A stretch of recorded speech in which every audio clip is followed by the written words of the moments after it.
We're back, guys. I said we might do one this past weekend. We didn't. We were in Greenville, so we couldn't do that. But we are back. It is Tuesday. Let me just check sound like I always do. You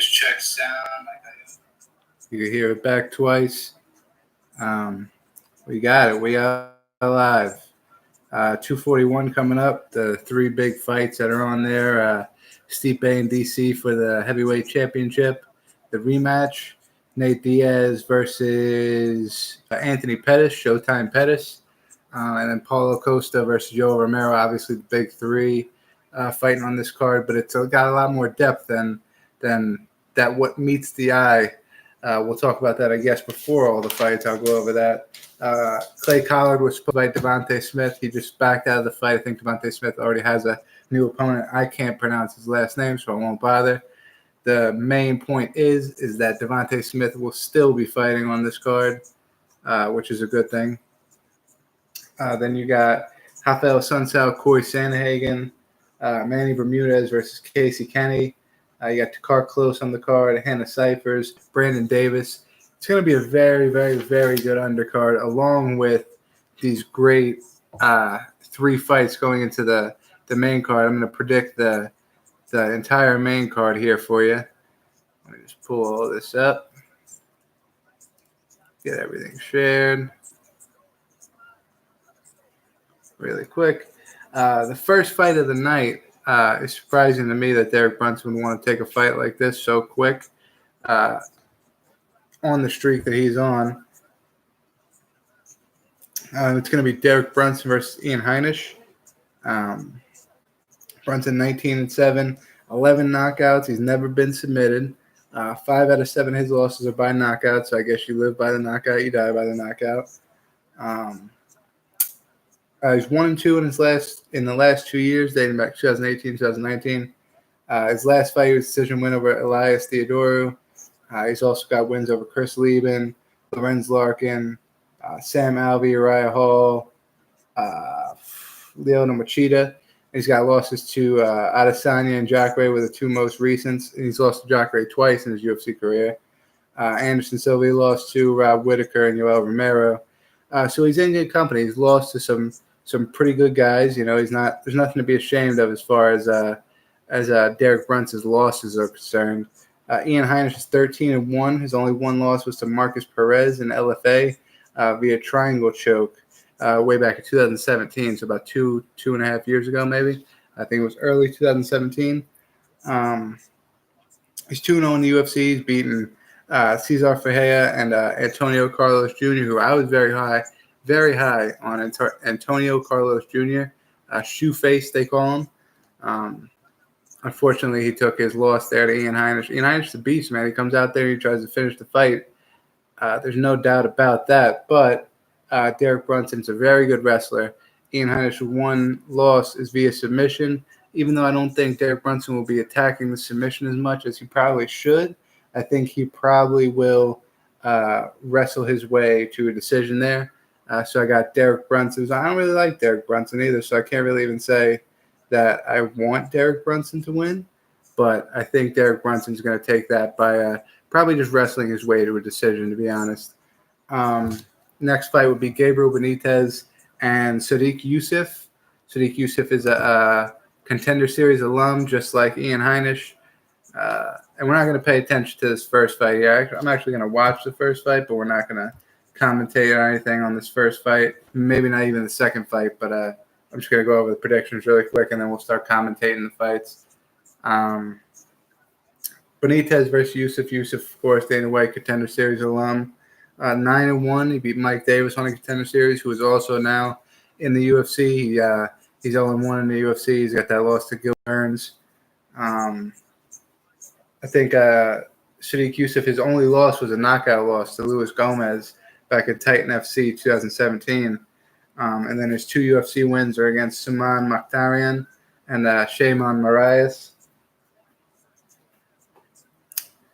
He's a knockout fighter. He stands and bangs. He's got a lot of power in his hands. Benitez is 21-6. 17 out of his 21 wins are by finish.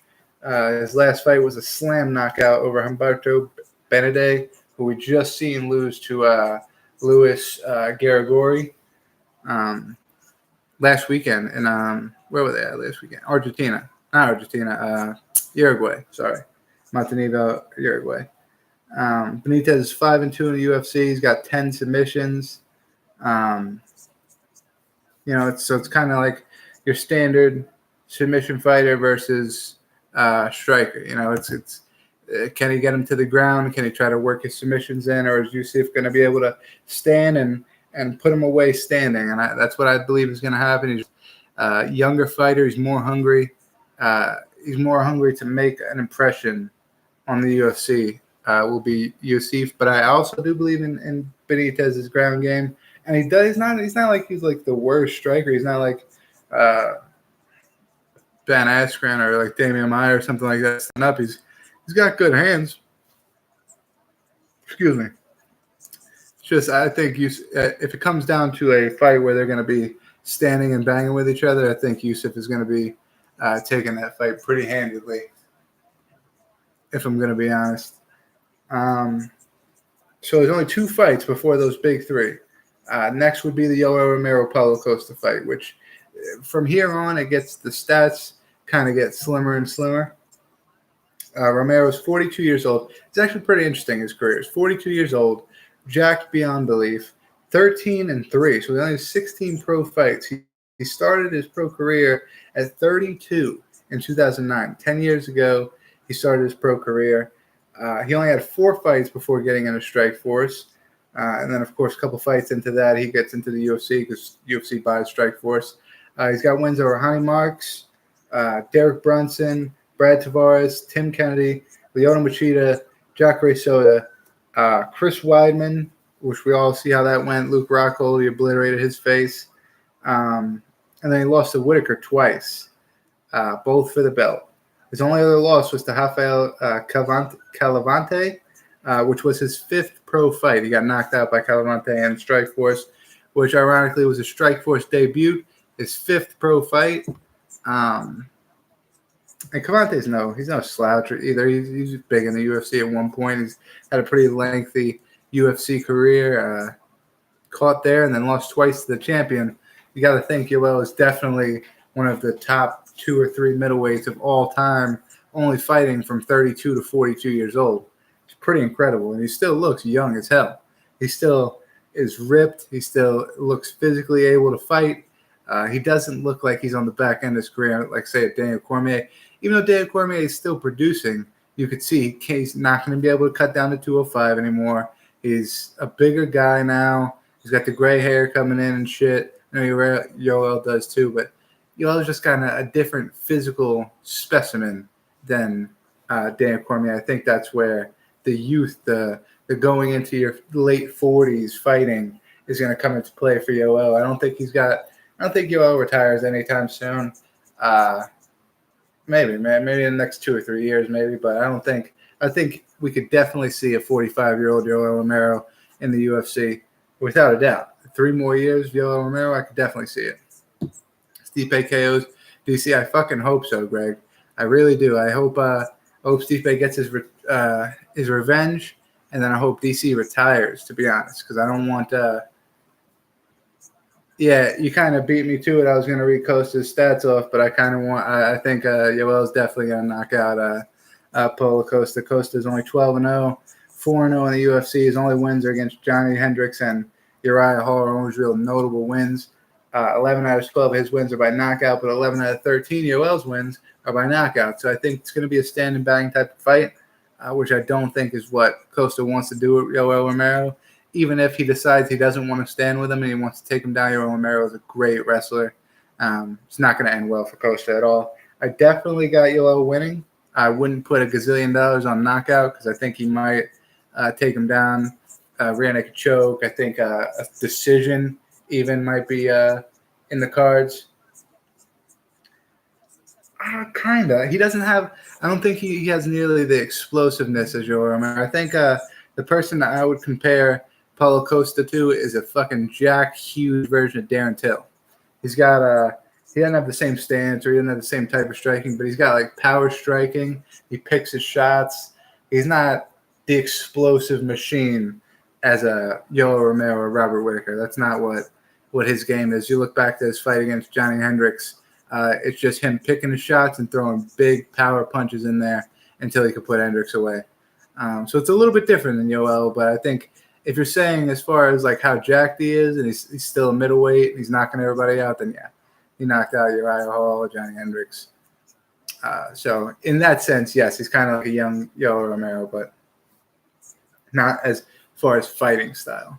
But Greg gave my pick away, Yoel Romero by knockout. It's what I'm going to pick. It's my prediction for that one. Which brings us to the return of Nate Diaz, man. He speaks him? I don't think he speaks. Oh, he sparks him now. I don't agree. Here's why. I'm going to explain it to you right after I read off all their stats. Pettis, 1-0 since moving to 170. We've seen him get a quick knockout the first round. That's going to come in the key in just a second. He had a knockout over Stephen Thompson, who has never been knocked out. So it's very impressive that he knocked out somebody who had never been knocked out in his career. 11 out of 22 of his wins, half of them are by knockouts, 7 submissions. Only been finished 3 out of 8 of his losses. So less than half of his losses are by finish. I just read out 22 and 8. Diaz hasn't fought since the second McGregor fight in 2016. So he's been off for, 3 years now, a little over 3 years. Nate Diaz hasn't fought. He's 19 and 11, 4 knockouts, 12 submission wins. Only been submitted once, only been knocked out once. So here's the thing. Anthony Pettis seems to have a lot of power at 170. He could knock out Wonder Boy, who has never been knocked out in his career. But that happened very early. We did not get to see what Anthony Pettis' body is like, what his cardio is going to be like with higher weight, with more weight on his body. He's always been decent with cardio, so we could kind of say, like, yeah, he's been good at cardio. It's only 15 more pounds, yada, yada. But at the same time, this guy fought at 145 at one point. This guy was fast and had really good cardio at 145. You put on that's 25 pounds there, and who knows how much that slows you down. Who knows how much that takes away from your cardio, how much you got to work at your cardio to get it at the same point as that you were previously at, you know? So I think Diaz is more of a volume type of guy. He's going to put on a lot of volume for a long time. He's not going to look to get the first round knockout. He's not going to throw a fucking flying knee or no head kick. Pettis will start strong, break something, get tired, and then get pieced up.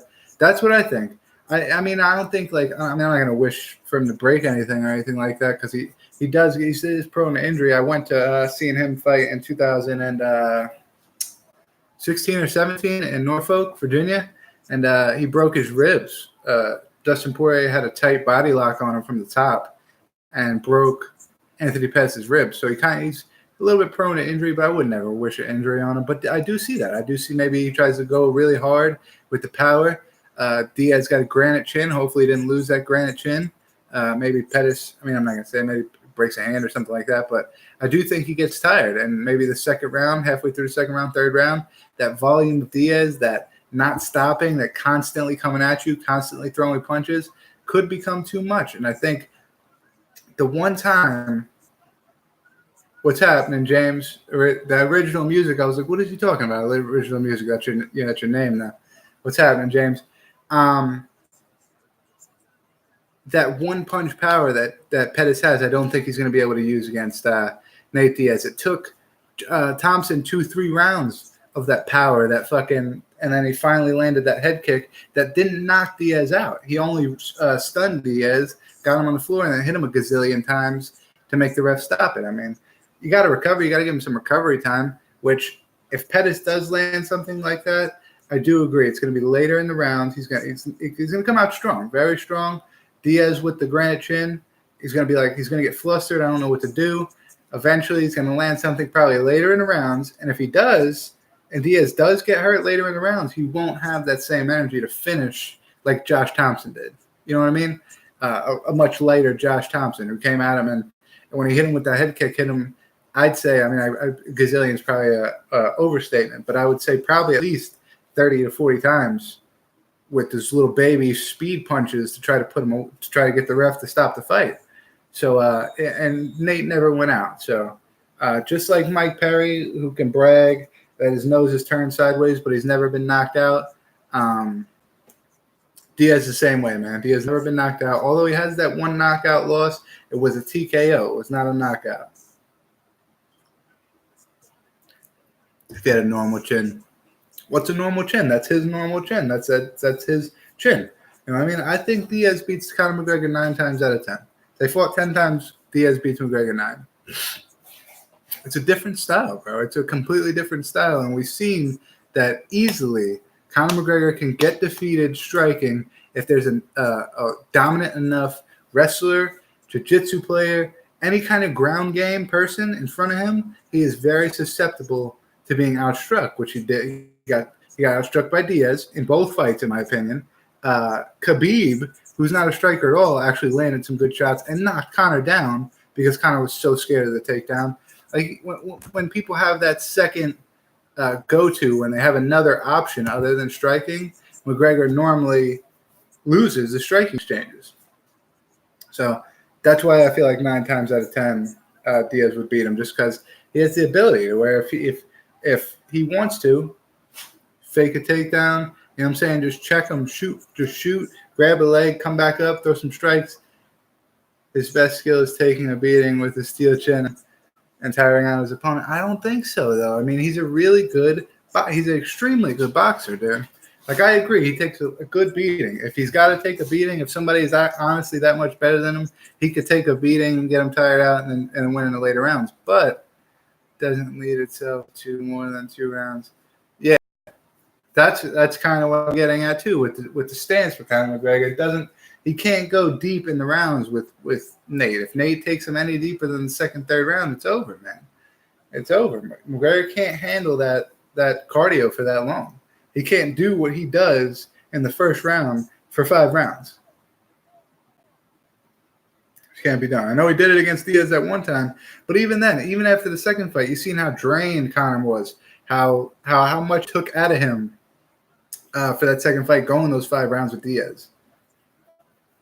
No, I won't admit it. He didn't clearly win the rematch, man. It's so obvious that it comes up to 1 round, and Nate Diaz won the striking exchanges in that round, and he outstruck him in that 1 round that they gave Conor to make him win 3-2. So I won't admit that Conor won that. I admit that they said he won, that the judges said your winner, Conor McGregor, whatever. I'll admit that.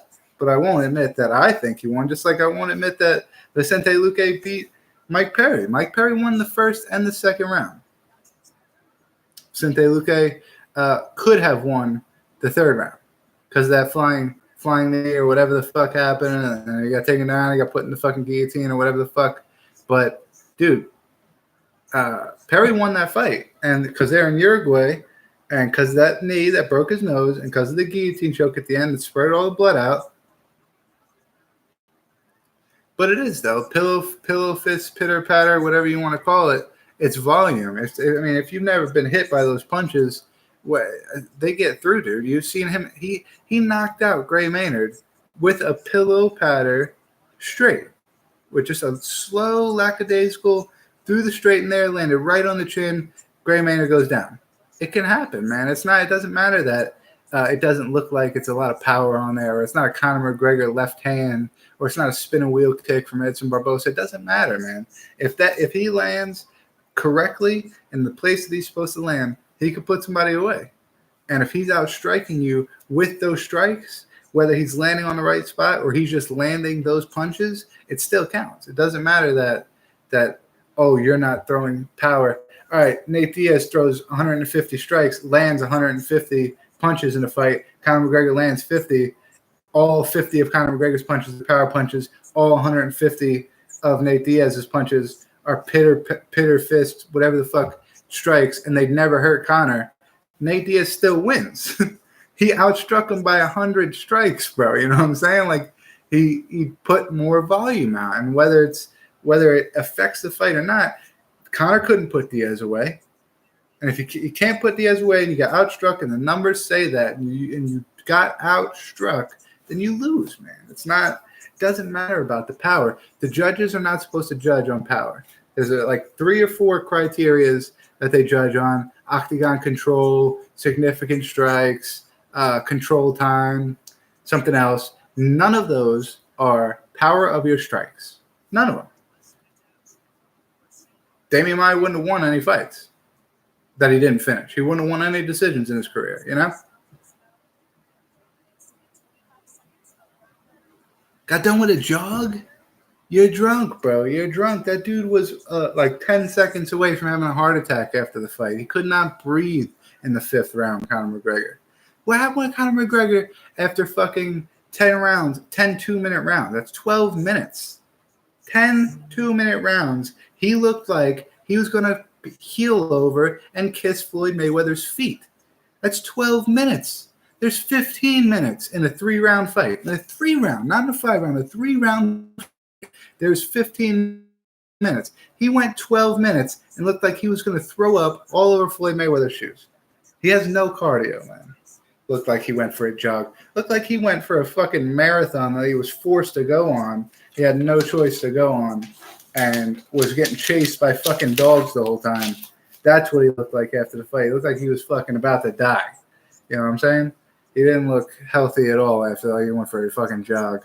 I got Nate Diaz, without a doubt, over Pettis by putting pressure on him for 3 rounds, possibly a decision after the 3rd round, possibly a TKO or submission in the 3rd round if Pettis gets too tired and just gets caught lacking, I would call it. I think Diaz has a chance to put it away in the 3rd, maybe late in the 2nd, or survive out to a decision. I think a decision is like, if I had to put like percentage-wise, I'd say it's probably going to be like a 90% chance he gets a decision and like a 10% chance he could finish it late 2nd, 3rd round possibly. So either way, I got Diaz. So War Diaz. It's one of my favorite fighters, man. I mean, I'm just like you with Kobe. You talk about, I don't know if that's your favorite fighter or not, but you say Kobe this, Kobe that. I'll always back Diaz, man. That's my boy. How much do I want to bet? How much money you got? And then hit me up. Before you make any bet with me about money, you need to get a social media so I can harass you about my money when I win. I can't go looking for you on YouTube. If you lose, you could just never come back to my videos. And then what the fuck am I gonna do then? You know what I'm saying? You got to figure out a way where I can get in touch with you to fucking harass you if you lose, because you're definitely gonna lose. I would put any amount of money you want that he's not gonna get knocked out, sparked, which is what spark means. He's not gonna get knocked out in the 1st round. I would 100% guarantee it. Conor's back. He barely won the fight by decision, and then he's probably choked out with another 45 seconds. Let Conor smoke Diaz with the hands early, but didn't finish. Exactly. James has got it on the head. Completely did very well in the 1st round and a half. After that, he lost it, man. Diaz got his fucking game going. And then what happened? Diaz just out fucking boxed him for the rest of his 5-round fight. For the rest of the fight, dude, he whooped his ass. And Conor ended up on the bottom. Like he said, I didn't even watch the 2nd fight, the last round. I was pissed. I flipped it off. I'm like, these motherfuckers really not going to war like this? This was a technical shit, so I fucking flipped it off. But hit him with nothing. You're drunk, bro. People say the Conor won because he knocked him down 3 or 4 times. Nate Diaz sat on his ass. He got hit and sat on his ass to try to bait Conor into coming. How many times did he drop him? 4 to 5 is exactly what I'm talking about. He sat down, bro, to bait Conor to come try to jump on top of him, act like he was hurt, so Conor would come try to jump on top of him, and he can wrap up some submission game because he wanted to finish the fight. He didn't want to go to a decision. He may have got knocked down maybe once or twice, where he got hit, and he was like, oh, shit, and it actually knocked him down. That's it. Every other time he got knocked down, he got punched, and he was going backwards, and then he just sat down on his butt and then laid down. Of course, if you sit down on your butt, he's not going to come after you. So he sat down on his butt, and then he laid down. I 100%, dude, I watched the fight. What do you mean? Do I believe that? 100%, you could see it. You could see the difference between when somebody gets rocked and they fall backwards, and when somebody gets rocked and they sit and then lay backwards. It's very obvious. And I don't really understand where the argument comes to where he did get knocked all the way down, because you could completely see. It's like when somebody's body is straight, they're traveling backwards, and then they get hit and they go like this. That's when he got knocked down. But when he goes backwards, and he sits, then lays, that's fucking – I don't know how we can argue that's him trying to bait Conor into getting on the ground with him, trying to bait Conor to say, hey, you knocked me down a couple times now. Maybe I'm hurt. Come get me. You know what I mean? And he's perfectly fine. I think 150% that's what was happening, especially in the last couple, dude. In the last couple, come on, dude. Go back and watch the fight, my man. Go back. And I'm dead serious. If you think Anthony Pettis is going to spark Nate Diaz in the first round and you want to put some money on it, find me on some social media.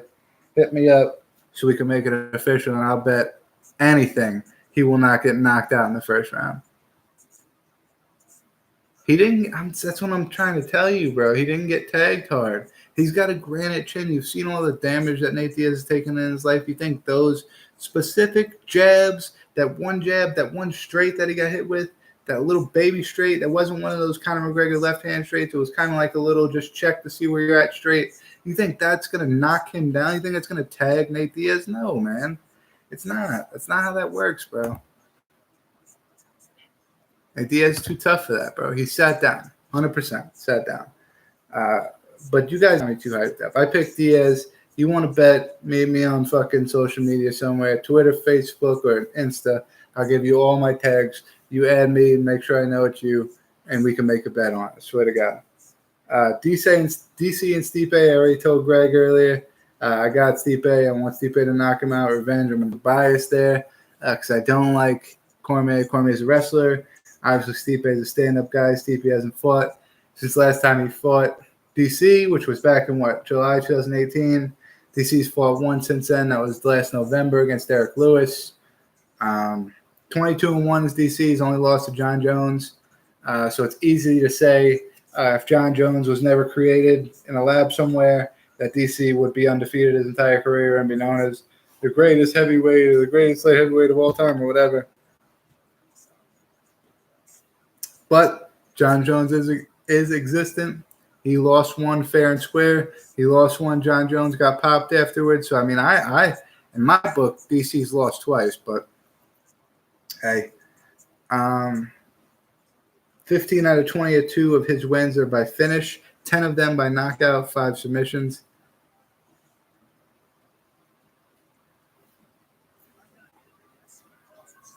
You think nobody's knocking out Nate Diaz in the first round? Let me tell you that. Unless Nate Diaz goes up to 185, nobody is sparking Nate Diaz in the first round. Not Woodley, not Usman, not Khabib, not Conor, not Anthony Pettis, not Dustin Poirier, not Justin Gaethje, not Barboza. None of these fuckos are sparking Nate Diaz in the first round. If Nate Diaz wants to get ballsy and go more up in weight class, go up to 185 and fight maybe a Robert Whittaker or a fucking Yoel Romero or Paulo Costa, he might get sparked in the first round. It's possible. That's a different level of power. Other than that, if you're fighting at 155, 170, he's not getting sparked in the first round. Mark the words, man. Not happening. And he already said he's not fighting 155 anymore. He said he's done. He's beaten everybody at 155. He beat Khabib in a street fight. He beat Conor twice, in his opinion. There's nobody else for him to fight at 55. So he's going to stay at 70. Kobe Sparks. That's what I'm saying. Is that your favorite fighter, man? Kobe. I mean, Nate's not my favorite, but he's one of my favorite. I won't speak like that about him. I won't say he's going to do something he's obviously not. Like, I wouldn't say Diaz is going to go in there and fuck up John Jones because he obviously wouldn't. It's the same thing as Kobe Covington and Diaz. It's not. Diaz is not Robbie Law. Diaz has a great ground game. Will not be scared of the takedown at all. He didn't touch Khabib. Do you not see the video, bro? The video when they're in the strip club, not the video at the UFC arena where he got behind his head and he was talking shit to him and shit, and they got broken up real fast.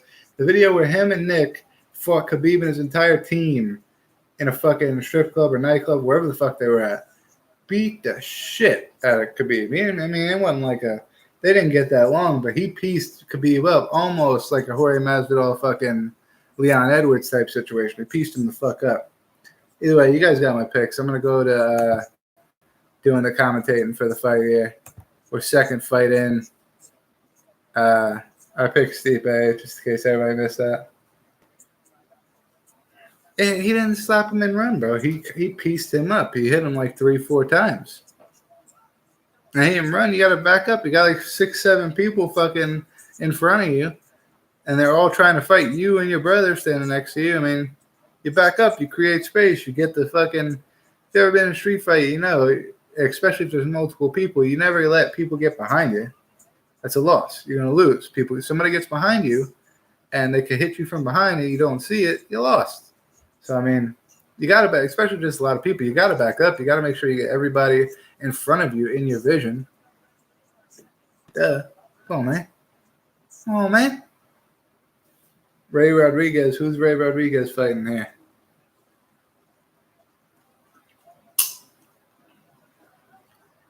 Gravely, maybe. Rodriguez versus Gravely. I did not see what happened in the first one. In the cage, it would be hard, but no, I wouldn't. I mean, that was one of my favorite fighters. I don't really got a say on Khabib, so I would definitely biasly pick Diaz. But if somebody was like, yo, we're putting your house on it, you have to make a bet, I'd probably pick Khabib. But I mean, I'm 150% wouldn't say if they were like, all right, we're putting your house on it, Khabib either wins in the first round or he doesn't. That's the bet. I would say, okay, my house is on, he doesn't win in the first round. Like, easy. The easiest bet I've ever made in my life. It wouldn't be the easiest bet I've ever made in my life if they were saying who's going to win the fight, Khabib or Diaz. It would be a very hard decision for me. But if they were like, Khabib in the first round, sparking Diaz, bet your house on it, I'd say no. Obviously no. And I would win 99.999% of the time. I would win that bet. He's not finishing Diaz in the first round. I don't think Diaz gets finished in the first round by anybody that's at 170 or 155. Not one person. You can't come up with one person's name on this chat that I'd say, yeah, maybe they'll beat Diaz in the first round. That's at 170, 155. Not happening. Not enough power there, dude. He's got Gravely's coming out with some power right here, and then he gets caught, immediately goes for a double leg. He's in half guard here.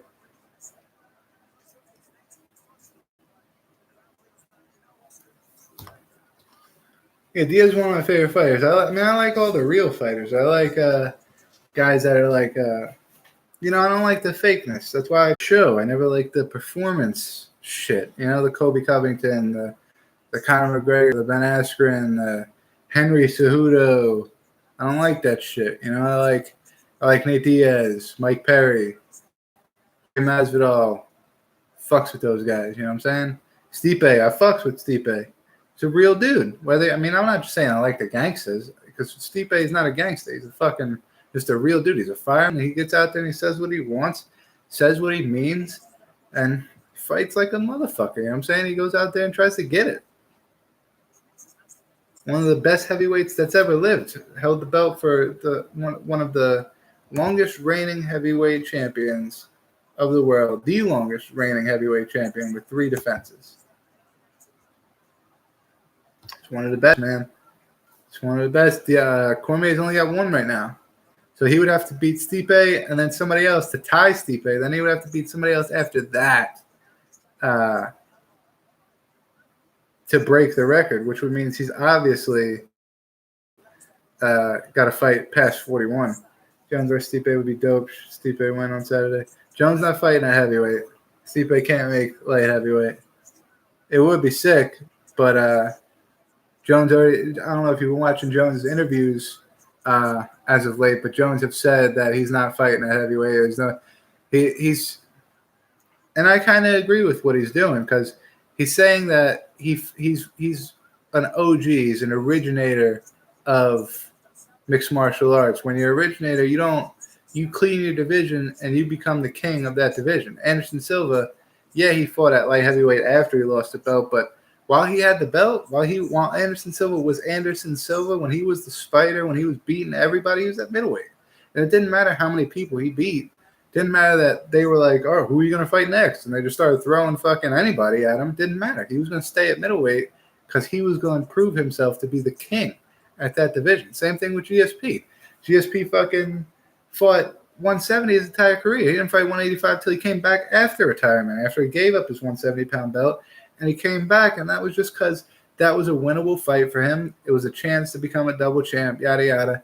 And he had already retired for so long that it's not like he can't come back to 170 and be like, yeah, I was the king of this division the whole time. Now, they've been retired for X amount of time, bro. You got to get some more wins to be the king of the division. He wanted to get one win and be out, and it's what he did against Bisping, you know?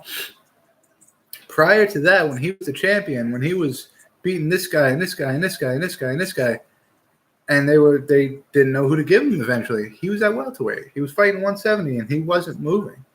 And that's where Jones's kind of his thought process comes from. His thought process is, if I'm going to be the greatest light heavyweight of all time, I can't go up to heavyweight and fight at heavyweight and give up my belt while I'm still fighting and waste some of my glory years, my championship years, fighting at a different weight class, trying to win that belt. God forgive if I don't win that belt. You know, and then what happens to my legacy then? No, man. He's going to be the light heavyweight champion. Never lost the belt. Only got it taken away because of the legal issues. Came right back from his legal issues and fucking won it again. And now he's not going to lose it probably until he retires. And then he will John Jones, if he doesn't lose to, Thiago Santos got fucking close, which don't argue with me there. He lost that fight. Santos lost that fight, obviously.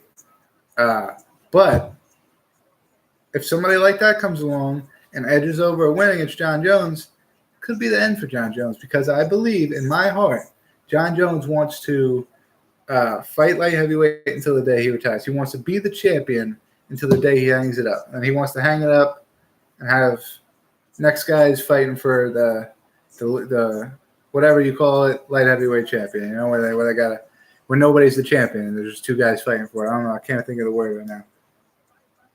No, GSP versus Bisping wasn't competitive. GSP fucking pieced him the fuck up so bad. And then pieced him up so bad, and then he dropped down and fucking choked him out. Bisping went to sleep. Bisping's a gangster, man. Bisping's one of my favorites, too. I'm not going to lie. I used to hate Bisping. When I was very, very early in the MMA, one of the first Ultimate Fighters I ever watched, like live, I guess it wasn't live, but I was watching it when they aired it live, was Dan Henderson versus Michael Bisping. And I hated Michael Bisping back then because it was like they portrayed it UK versus United States. You know what I'm saying? I was from the United States. I wasn't that deep into MMA at the time, so I was just kind of taking it like, oh, I hate this guy. I go for this guy. And I love Dan Henderson. He is also in my top 10. If I had to say top 10 of favorite fighters, Henderson and Bisping are now both in it. But at the time, Bisping was one of my most hated fighters. And I loved seeing him get knocked out the way he did against Dan Henderson. But damn near made me cry the way he got fucking beat by fucking GSP, man. Because at this point in his career, I fucking love Bisping. He's one of my favorites, and he just came out and he was doing so good. He beat Rockhold and came out and fucking. Not my favorite UFC moment, but I fucking love anytime Rockhold gets knocked out. I'm not gonna lie. And that when he was talking so much shit to Bisping, all the fucked up shit he said to Bisping. And Bisping came out and hit him with the exact left hand that he said he was going to hit him with. I love it, man. I fucking love it, dude. It was awesome. And he got up on the cage, fuck you, and was talking shit to him after. I love that shit. Dude, I'm going to break some news here in a little bit, but I'm going to fight MMA. And when I fight MMA, I have no plans on being nice to anybody. If we're getting in a fight, I'm not friends with you, man. I'm not shaking your hand. I'm not fucking... We get after the fight's over, I'm gonna be like, fuck you. I'm not gonna be fucking, you know what I'm saying, mixed martial arts, fucking, hey, fucking bowing at you. Not happening, bro. We're in a fight, man. That's how it is. It's what Bisping did. He knocked him out. He said, fuck you, buddy. He did that shit, same shit to fucking Jorge Rivera. He's a real guy, man. It's when you're fighting, it's not this fucking martial arts bullshit, man.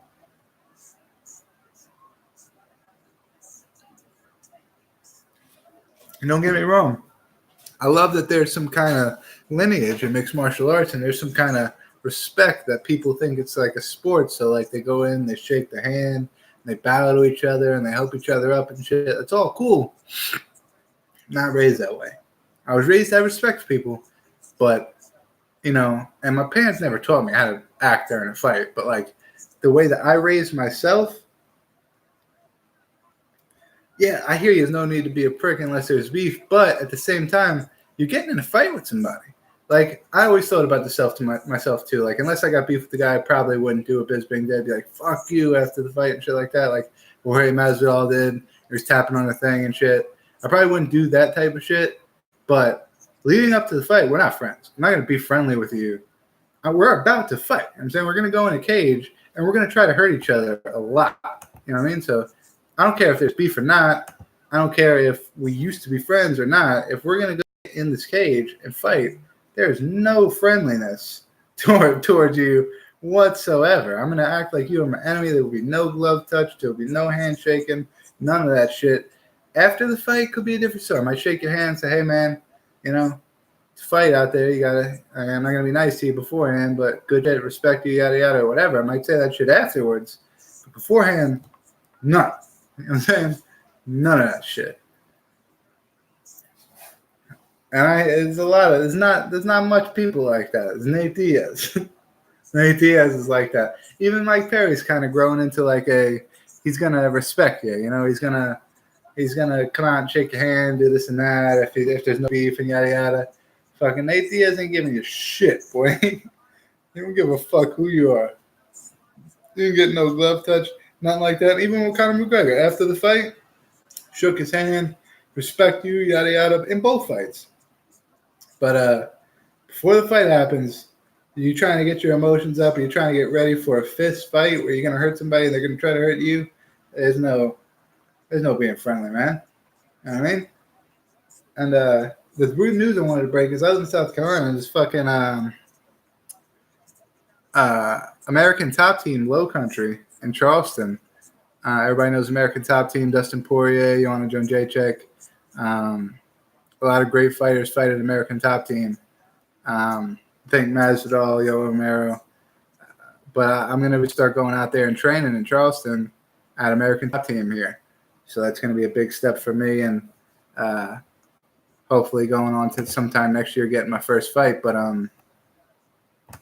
think that's going to be good for when I do get a fight. It's training at Top Team will be,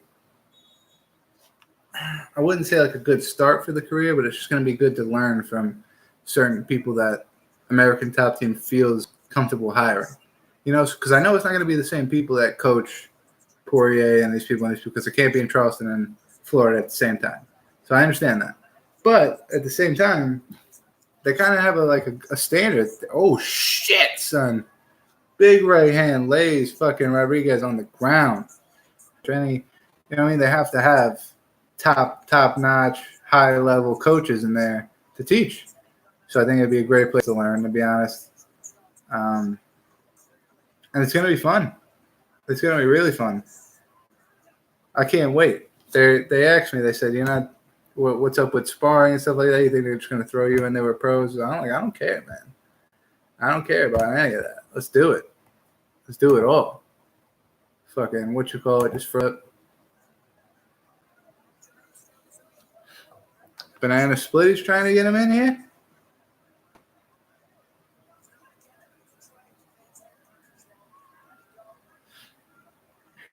Former boxing heavyweight champion Mike Tyson reveals he smokes $40,000 worth of weed monthly.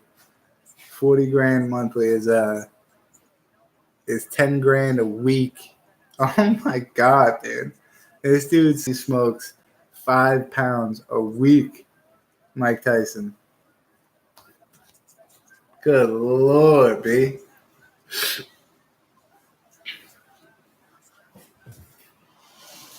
That's a little under a fucking pound a day, dude. That's a lot.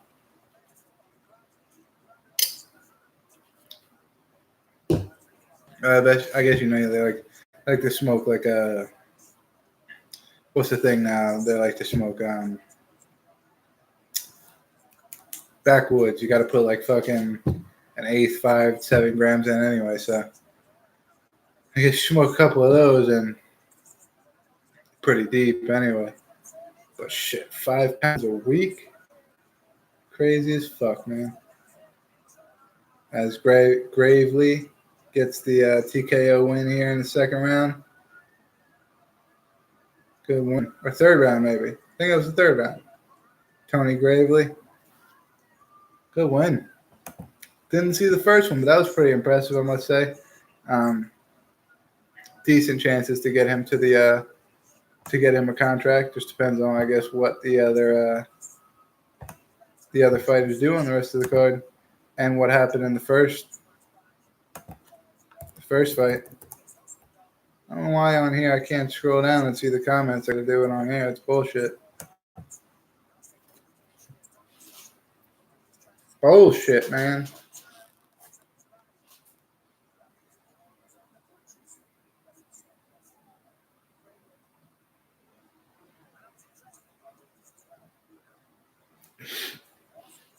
Good win. I wonder who the third fight. The third fight's the women, I think.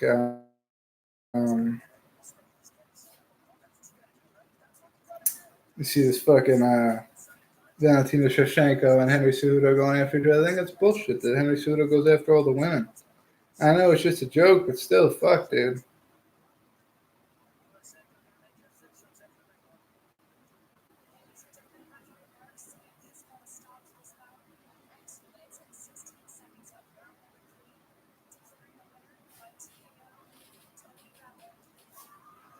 And that was very impressive. The finish, not as much as the fight itself, but I would definitely say, and Marcel said it too,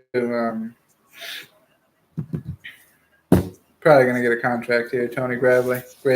How the fuck you say his name? Gilbert Burns said, Who do you want to see me fight next? Kevin Lee, Michael Chiesa, and Neil Magny. And it looks like the fans decided Kevin Lee. Going up to 170, I think. Andrei Korshkov versus Mike Jasper. Oh, no, Mike Jasper versus Johnny Casaros in Bellator 175. Randy Costa, Boston Salmon. Alistair Overeem and Walt Harris in Washington, D.C. on December 7th. Max Griffin, Alex Morano in Tampa. I want to get to it's going to be Kama Worthy is the person who's stepping in for Clay Collard against William Knight, Connecticut. What's happening, William Knight in Connecticut? That's you? QB? Is that your name? William Knight? Shout out to William Knight in the chat. Go to your channel real quick. You got a channel you want to subscribe, bro? These ain't your videos. You got one video. You want to subscribe, bro? I'll throw you subscribe. You get me back. Oh, what's he, the main? Is he fighting Brooke Weaver or no? I gotta pull the fucking lineup up. I'm just talking out of my ass here.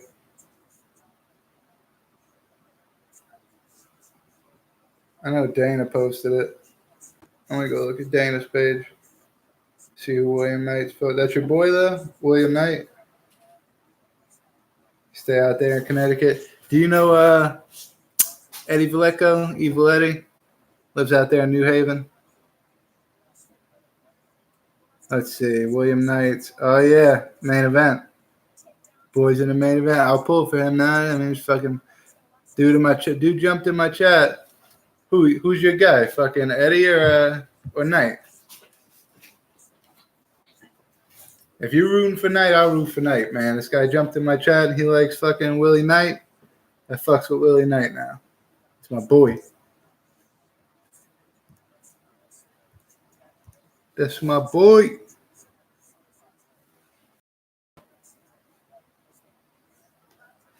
But if you're talking about you know or you don't know Eddie, that's a little confusing too because people type in the chat. Knight's your guy, yeah. I fucks with him. Eddie's I work with Eddie. Evil Eddie. He's a fucking MMA, just call him media personnel that lives out there in New Haven. I'm sure if William Knight's, if he lives in Connecticut and he's fought on like CES and shit like that, I'm sure Eddie's interviewed him and yada yada. I don't go look at his page right now. I bet you he's got some shit up if he knows him. Probably posted some shit like, "Oh, my boy's fighting tonight." Yada yada. Eddie Valleca. What part of Connecticut are you guys, man? Nah, he didn't post no shit. Ian Heinrich, that's it. Pure evil.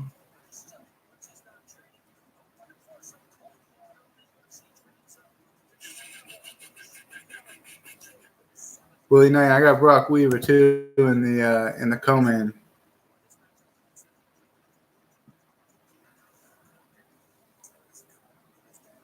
Think he's gonna piece a motherfucker up. Florida boy. Is this chick out of Invicta? Oh, King of the Cage. King of the Cage always got that yellow floor. So always tell it's either King of the Cage or it's UFC 100 or 200. Which one would they do? 200 or 100 when I was at when they had the yellow floor. One or the other. Fuck it. Manchester? Where the hell is Manchester?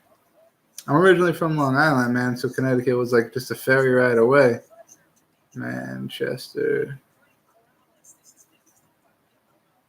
Connecticut.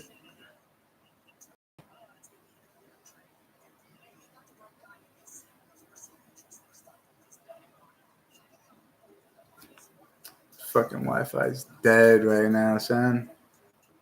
Make sure my shit's off. Manchester CT. I'm gonna figure it out if you're even close. Oh, you're by Hartford. You're not that far from New Haven.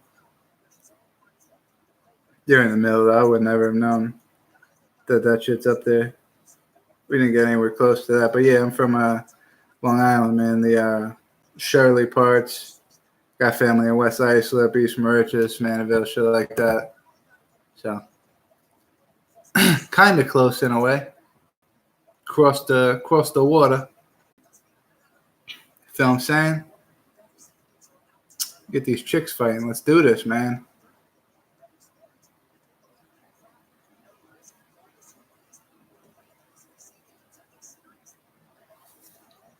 Make a post for Willie Knight right now.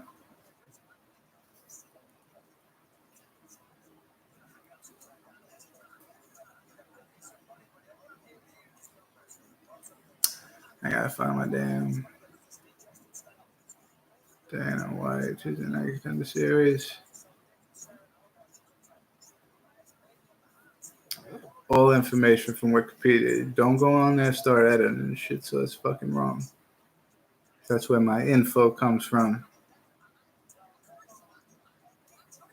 BROK.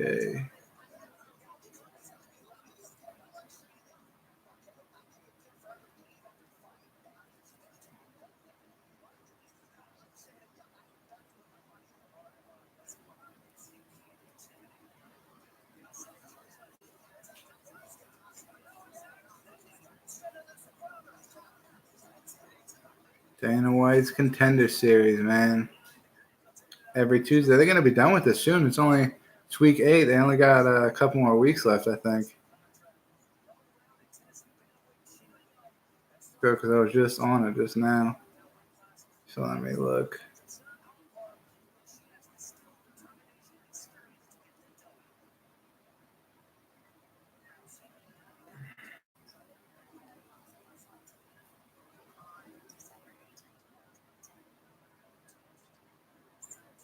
There's this week 9, which has Philip Rowley in it.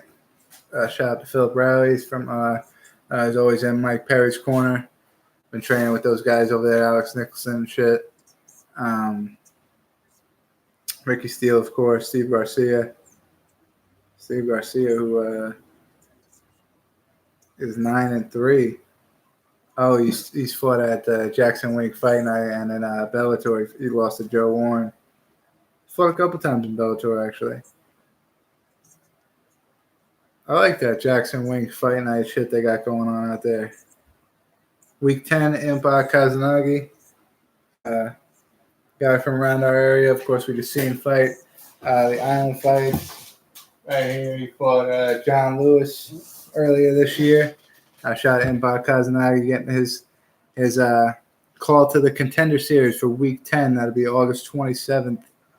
And I think that's it, man. I think after Week 10, it's over. No more Contender Series. Tuesday nights just becomes back to predictions only. It's not a bad thing, you know? Predictions are always fun. You got to get your picks out there so people know when you're right, when you're wrong. I went 9-4 last week for Uruguay.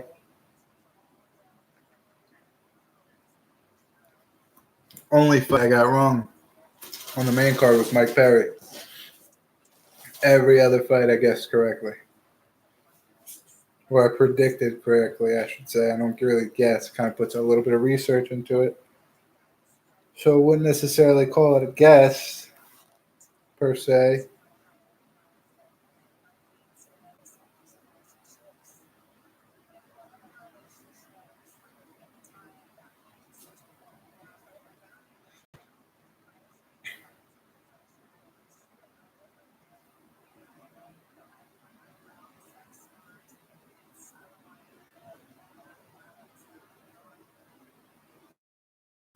I think I shared it. Let me see. Yes, I did. Yes, I did. Daughter's birthday coming up this weekend. Party at the High Wire.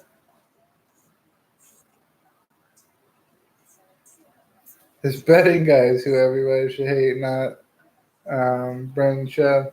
Everybody hates Brendan Schaub because he fucking sold out. He sold out Reddit, MMA Reddit, man. That's some bullshit. Everybody was skipping the beat on fucking paying shit, going through MMA Reddit. And Brendan Schaub's like, hey, you see MMA Reddit? Fucking to like 1 million plus viewers. What the hell do you think's gonna happen, Brendan Schaub? We're gonna get that shit shut down, asshole. And I know you were using it too. You don't know about it just from fucking somebody telling you, hey, look at this. And then you just look at it and don't use it. You used it too. Because you got enough money so that if they shut it down, who gives a fuck? We don't, motherfucker. Shana Young, Franklin County, Virginia. Shana Young's out of Virginia, of course, the Jackson Wink. Oh, that's not the Jackson Wink lady.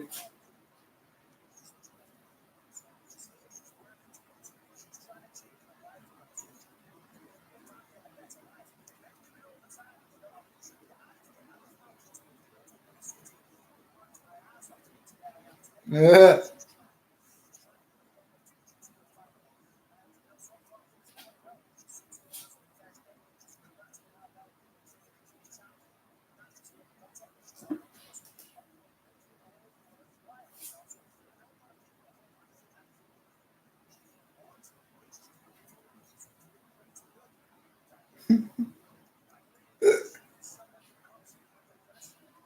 Antonio Brown. Everybody gets mad at Antonio Brown because he's complaining about his helmet. And then they get mad and they call him a diva because he don't want to wear a certain helmet. But it's like, you know, NFL's got a big problem with CTE right now, so much so that they made a fucking movie about it. And now you're going to try to fuck with a man's health. He feels comfortable in a certain helmet.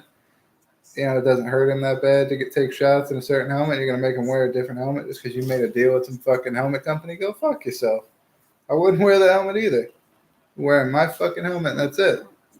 I had a Zenith back in the day when I used to play and fucking couldn't catch me switching unless you got me a fucking, if I tried on a helmet and it was more comfortable than that helmet and I fucking couldn't feel shit inside there and the fucking hit didn't feel like anything, then maybe, yeah, I'd wear it, but fucking, if not, you can't, you get, I'm just going to throw a fucking regular ass 1995 Ride L on my head when I just had a Zenith. Get the fuck out of here, you know?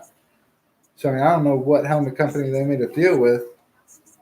So honestly, maybe he is being a fucking crybaby or whatever it is. Maybe because it's a safer helmet company and there's no reason why he shouldn't want to switch helmets. Maybe then he's being a crybaby. But if it's a matter of his health, man, you can't attack the man for not wanting to change helmets. You gotta protect your brain, bro. You only get one brain. That's it. Especially football players need to protect themselves.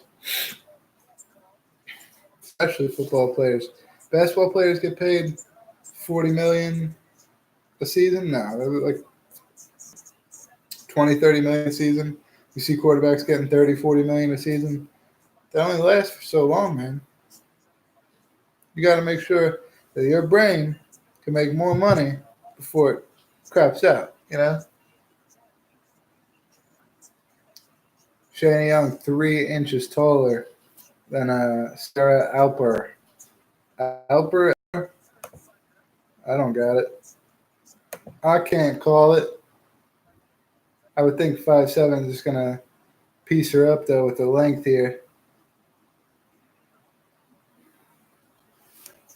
Oh, comes in with the 1-2, misses right over the top. Outside leg kick gets caught with a right.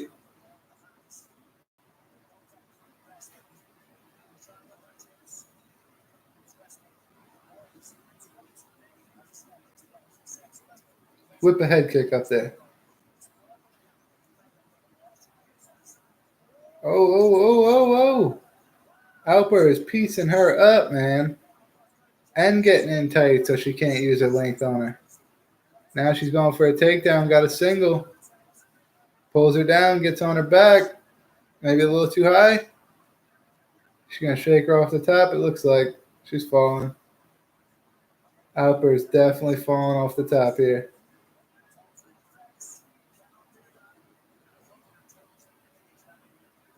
Nope. Got her on the ground. She's going to go for a body lock. She's going to miss out on that. I don't think she can get that leg far enough through to get the body lock right now.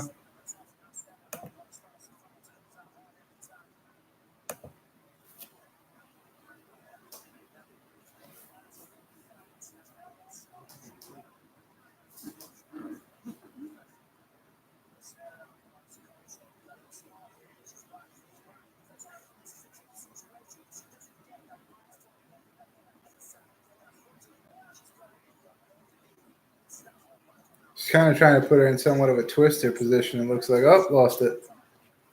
Lost it, and it looks like Shane Young is now in side control, maybe half guard. Yep, half guard.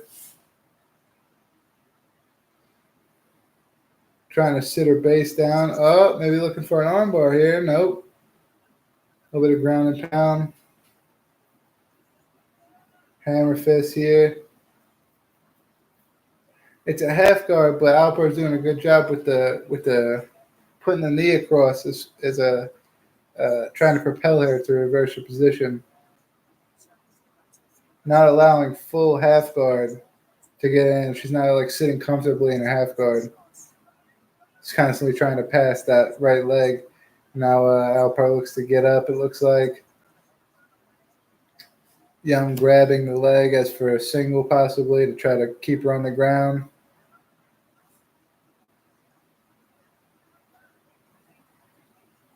You can definitely tell the more experienced grappler is Alper. But Young was getting pieced up top, so I think she might want to, if she's on top on the ground and she's having some success here, I think she might want to stay here in this position. If she was getting pieced up and letting Alper get on the inside of her and shit, it's not something you want to do when you have length like that, you know?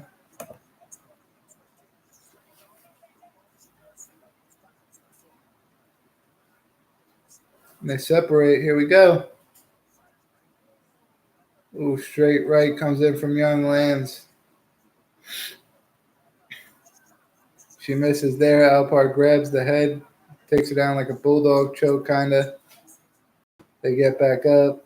Young has her up against the cage here. Gotta kind of lean up so you guys can hear that.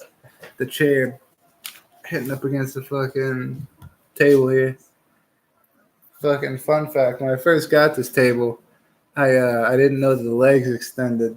So when I opened it out the box and I put it up, that shit was fucking not even a foot off the floor.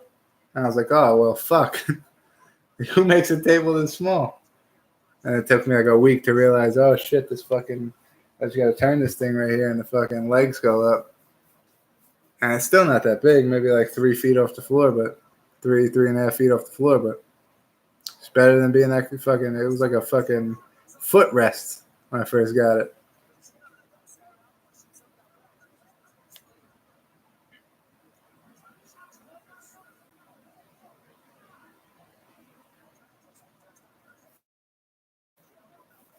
"25 seconds to see if she can pull this choke off, this front choke."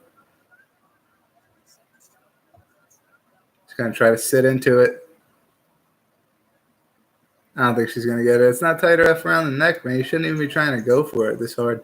And there's only 10 seconds left. Pull your hands out and start ground and pounding, man. Even if you have it, she's not going to tap out within 5 seconds. Yeah, first round's over. Second round, here we come. And she doesn't even look tired. Like that squeeze was even putting any pressure on her at all. Just making those arms tired, man. Yeah, it was completely pointless. What's an Apex Legend? I don't care. I'm going to post my shit right here. Apex Legends, if you're in here. What is that? What is Apex Legends for 55? Post, man. What the fuck?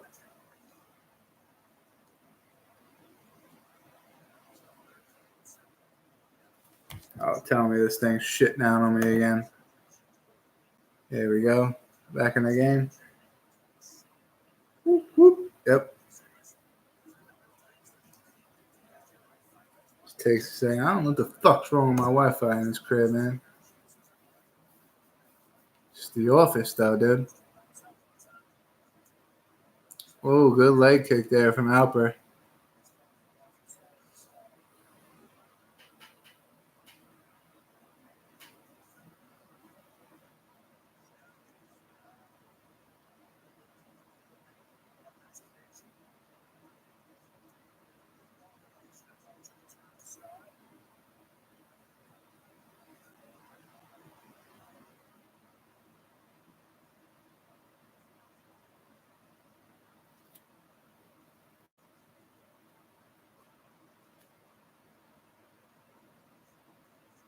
Oh, big right hand from Alper there.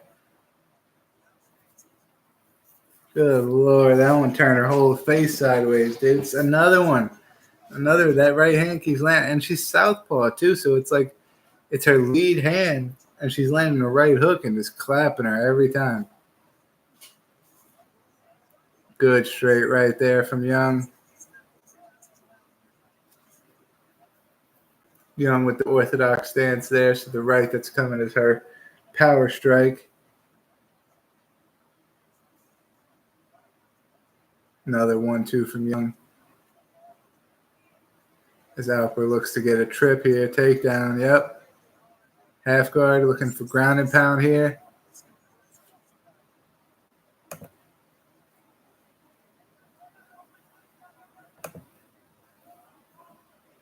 I don't think it's often that we see women get contracts on the Contender Series, and I think it goes back to what we talk about a lot on the Barbecue Pit, and that's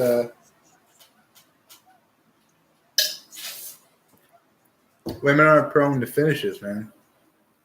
It's like even with Valentina, she was given that miss against Liz Carmouche. She was never able to finish the fight.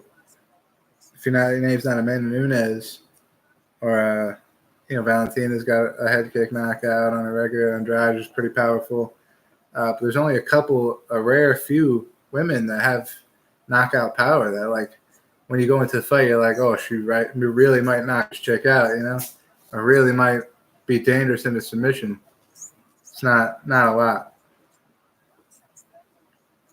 Now, I'm not saying there's not a lot of great MMA fighters that are women, like they're good grapplers, good strikers, all that, but just power's not really there. Then the skill level is, for the most part, 1 to 15, and women fighters are, for the most part, kind of neck and neck. Rear naked choke here from Alpart, and she gets the submission win. That could get her, just as I'm talking about women don't finish, that could get her a contract. It really can. And I hate it for what's her name, Young, from the upper East Coast, so the chicks from Texas. But hey, it's always good to see people living out their dreams, man.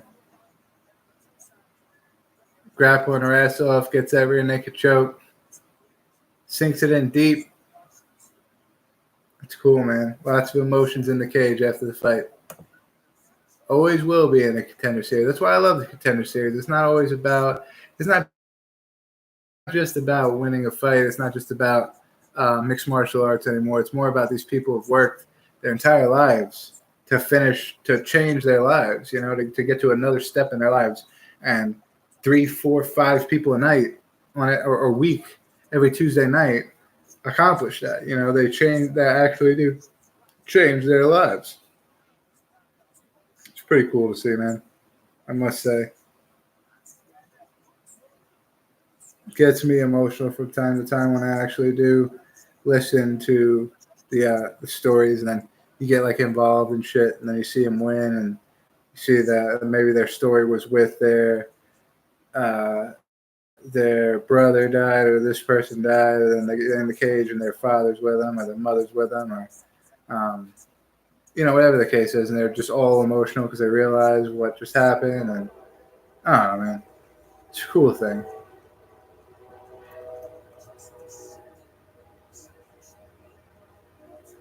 Max Griffin, Alex Moreno, I already broke that. Let's see if there's any more here. Walt Harris, Alistair Overeem.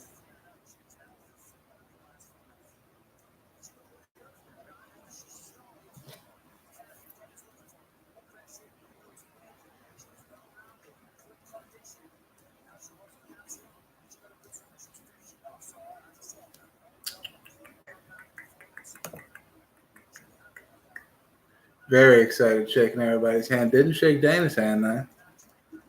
I think it's crazy whenever people like Dana's the person that has to give you the contract. He makes the ultimate decision. And like people walk past him and they walk right past him. They shake Sean Shelby's hand, or they shake McMahon's hand, and like walk right past Dana White. Like Dana White's the guy that could or could not give you a contract at the end of the night. Not McMahon, not Sean Shelby. So I really don't understand. Very emotional talking to Laura Sanko. Let's hear what she has to say. Thank you so much, guys. I'm here with a very, very happy Sarah Alpart for all that you have been through in the octagon, outside of the octagon. How good does this one feel?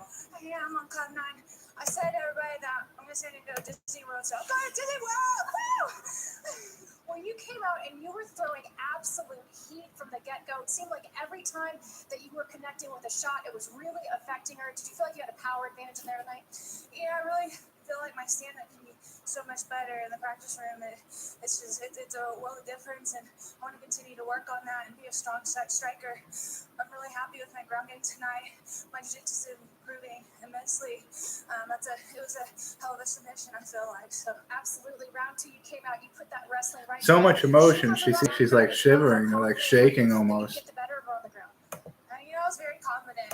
Wrestling, that's my foundation. That's my baby. I love it. Something I'll hold on to forever. I knew that she was a wrestler as well, so I had to keep that in mind, but really focus on my training and what I was supposed to do. When you took your time, you had her back, got one hook in. At what point did you know that you were going to finish that rear naked choke? When I felt my hips really sink in, and I felt I had the lock, that I was balanced, I knew something was going to happen. I felt really good, and I was patient with it. I wasn't trying to move around too much and solidify what I had. My teammate Christina Williams, she was like, find your position first and then go for it. It was a great reminder, and I listened to that. Well, it was an absolutely beautiful It's good finish. advice to Everybody listen to, tunes man. out coming out here, getting that finish. What's your message to Dana White? I want to tell Dana White, thank you for having me on the show. And, love me, please. Give me a contract. Dana, baby, come on. Dana, baby, I love it. Sarah, congratulations on the awesome finish. Thank you so much. I'll just send it back to you. That part was kind of cringy a little bit, but you definitely have to be happy. You could just tell she was very emotional. It's kind of a weird question to ask somebody where you could see that it's that emotional about winning, and it's definitely a weird thing to say. If you could say something to Dana, what are you going to say? Devin Smith taking on Brooke Weaver. Brooke Weaver coming out of the Florida scene, 120 plus 120 underdog. Let's come in here and get a knockout, Brooke. Let's do it. He was supposed to be on week 1. I believe his opponent missed weight.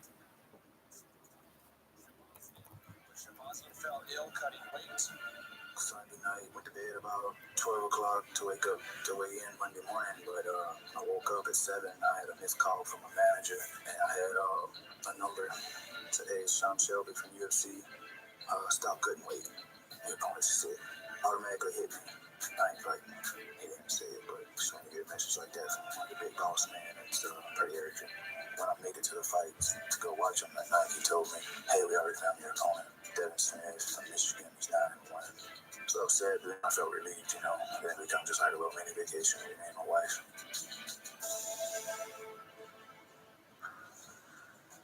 Time now for this week's breakdown. Thank you very much. All right, let's look at Devin Smith. They're giving him the disadvantage in power and kicks, but they're giving him the advantage in heart and experience. It's a little weird. So he doesn't get the physical attributes more than Smith. He gets the mental attributes, heart and experience. Which, I mean, how much more experience does he have? 9-1 versus 9-3 or something like that? He's got like 2 more fights in him.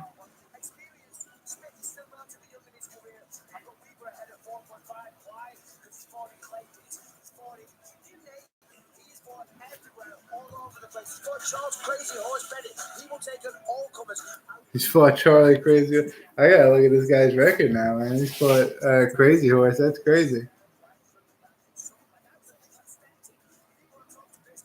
I didn't know he fought Crazy Horse. Let's look it up. 13-4. Sorry, 17 fights. Okay, so maybe 7 more fights than what's his name? Oh, all for Island. He beat Crazy Horse in Island fights. That's crazy. Wesley Golden, the fucking journeyman for Island fights. His whole career almost been with Island fights. Atlas fights was his debut, and he fought in AFC. Other than that, it's been all Island fights. Island fights got to be fucking ecstatic that they got a guy like this in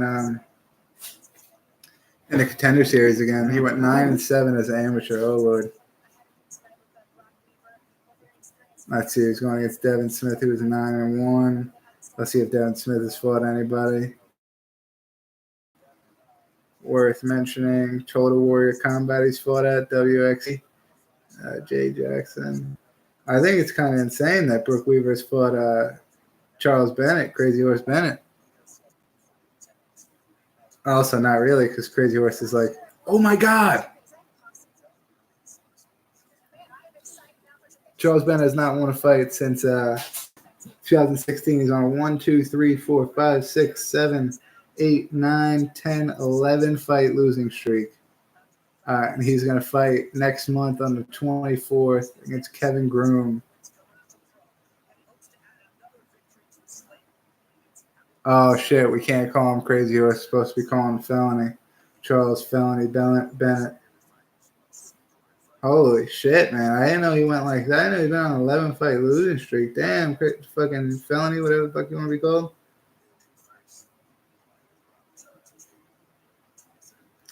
Spent time in King of the Cage. Island fights, of course. Where else? Regional circuit. That's pretty much it, man. So he became big on King of the Cage. That's where he got his name from. Total Warrior Combat. I think that's insane. He lost to Ray Cooper III in X1 World events. Cody Pfeiffer. James Freeman. Damn, bro. Shoot boxing. Damn, felony. I didn't know it was like that. Did not know it was like that, bro. I still love him, though, man. That's one of my favorites. He keeps it real, man. Oh, he got a submission over Charles. He caught him standing up, but he got a submission over him.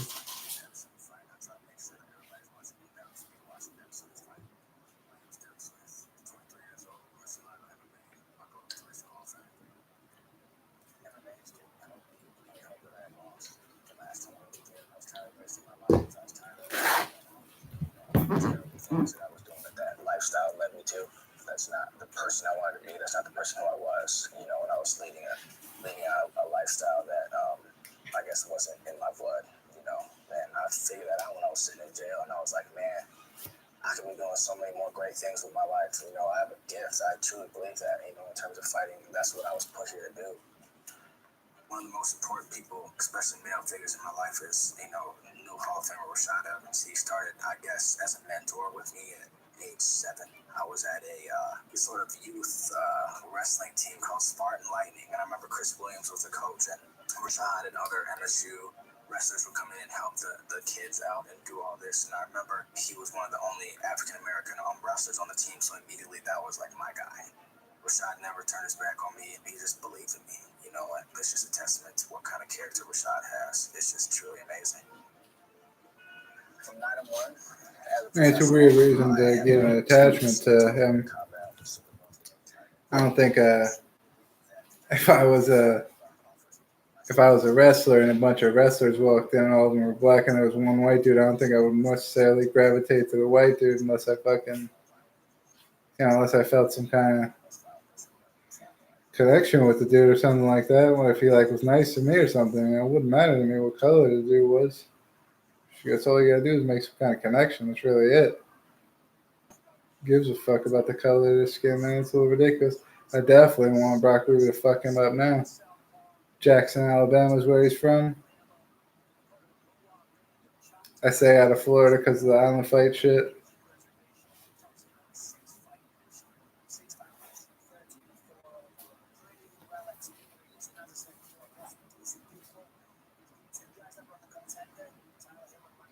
This dude's got hands, man.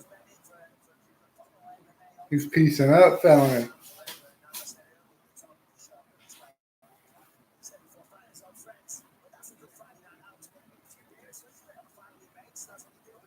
Fighting in fucking in a ring is crazy. The takedowns are crazy. You can't use a cage at all. 6-fight winning streak. Island Fights welterweight champion. Brazilian Jiu-Jitsu brown belt.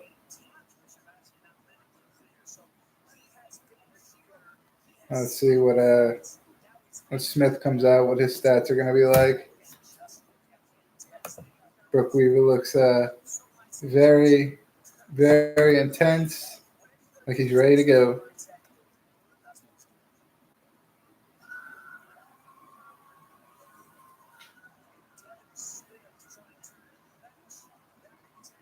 Devin Smith's got a big crowd out from Michigan. He's out there from Michigan. He's got a big crowd of people there watching him. Could be good, could be bad. Rashad Evans in your corner, UFC Hall of Famer. That's definitely a good thing. There's nothing bad about that.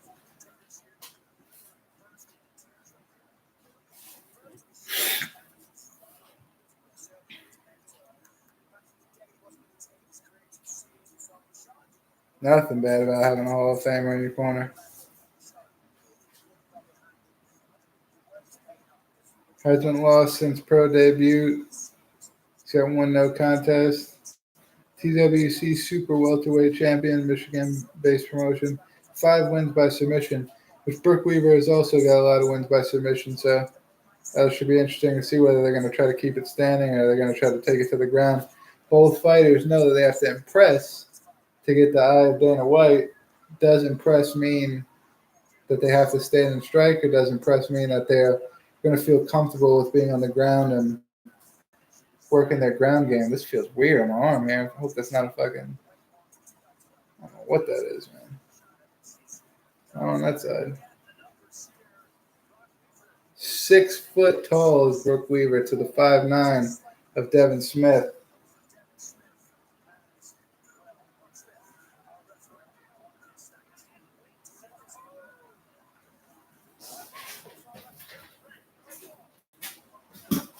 Here we go.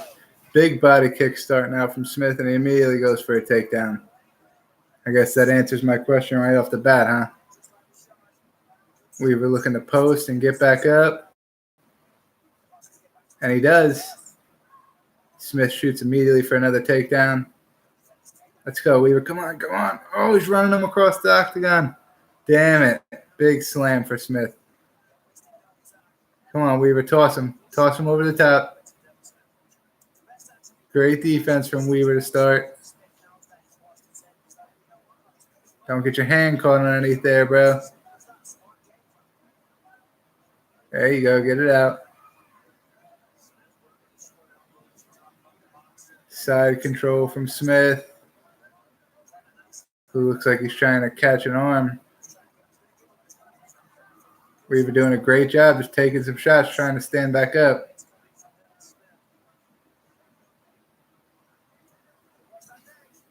Smith trying to tuck the arm underneath the chin there, maybe go for a choke. Oh, big knee to the body. That was dangerous, though, on the ground. His face is down there, too, my man.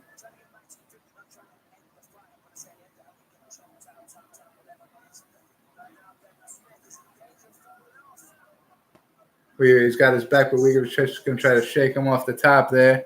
And he does. Oh, and throws a big right hand as they stand up.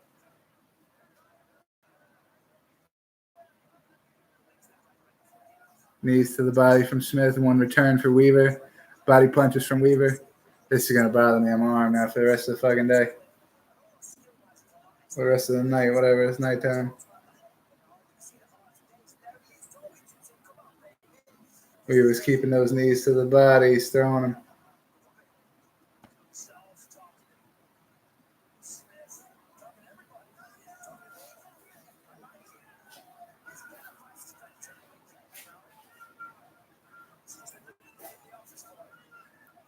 Weaver's got him backed up against the cage here. Not trying to leave a lot of room for that takedown, which Smith goes for again. Pretty good takedown defense, but he's got that single over here, the right single. The left leg of Weaver, but on the right side of Smith.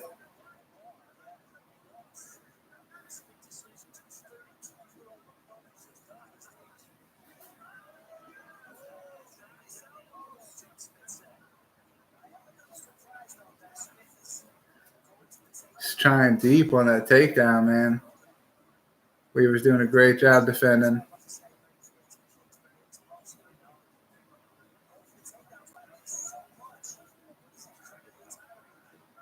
Shakes him off.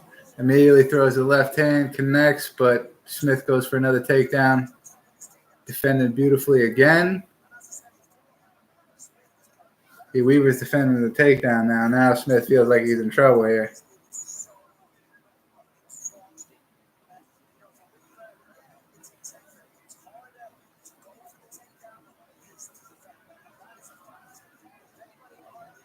Elbow over the top from Weaver lands. Smith again for another takedown. Elbows to the body from Weaver.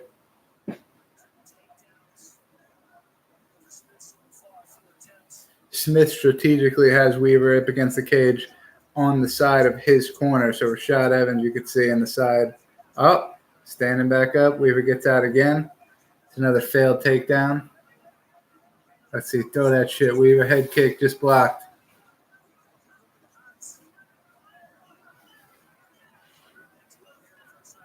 Leg kick from Weaver. Let's go. Let's go. Let's go. Put it out there. 50 seconds left in the first.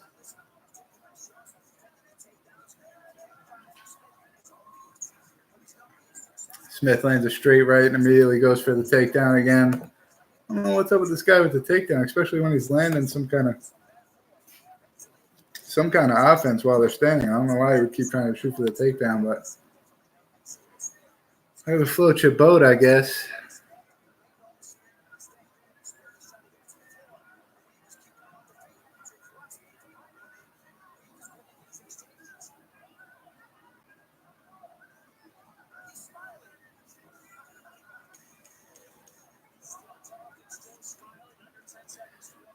Throwing some body shots in there as Weaver. Oh, he gets a choke. Jumps guard and loses it.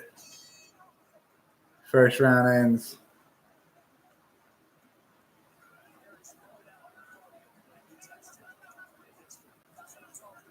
Little lost to both fighters, not really knowing where to go there. Yeah, Smith's first takedown where he ran him across the octagon and slammed him backwards. It was a good takedown. It was sick. Weaver did a good job just taking some strikes right on the top of the head and keep rolling. Great offense from Weaver, though. Great defense along with great offense.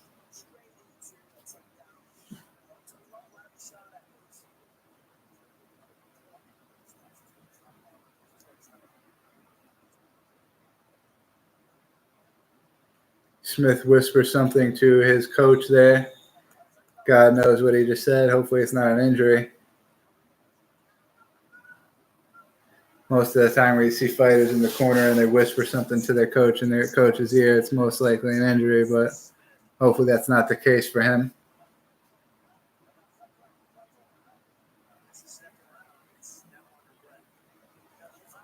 Body kick from Weaver. Oh, a little low. Little low in the groin. Smith immediately goes down.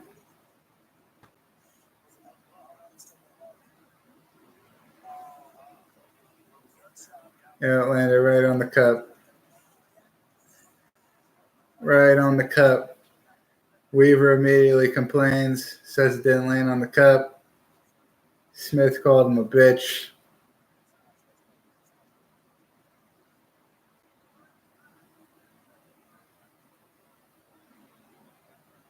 Felt both men not really liking each other too much right now, I don't believe. Me and Greg were talking earlier about having beef going into a fight. I think these guys kind of accumulated some kind of beef over that first round somehow. Superman punch off the cage just misses from Smith. Weaver's backing him up, landing his strikes. Oh, spinning elbow. It gets blocked though from Smith. Smith immediately dives in for another takedown. Is he going to get stuffed again?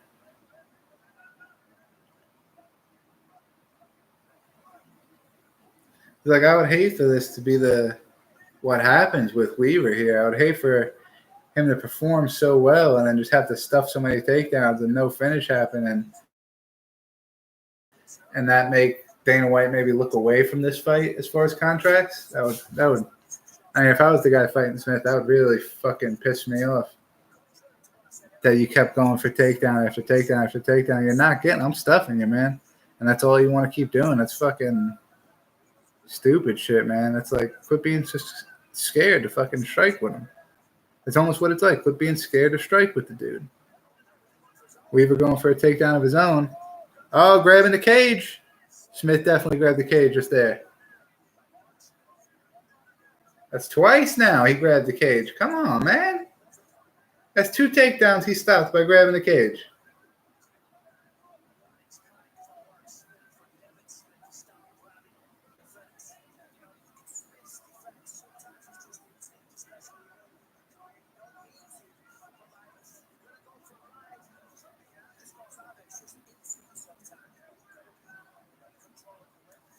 Weaver has Smith's back standing.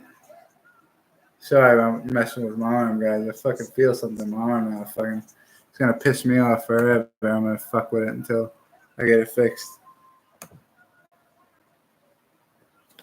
Weaver with Smith pushed up against the cage. Now a little bit of roles reversed.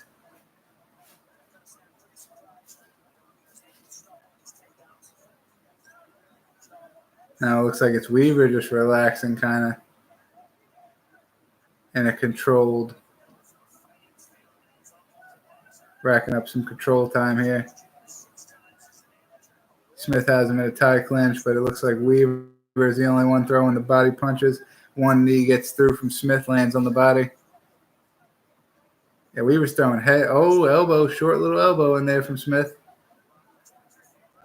They're in over under here.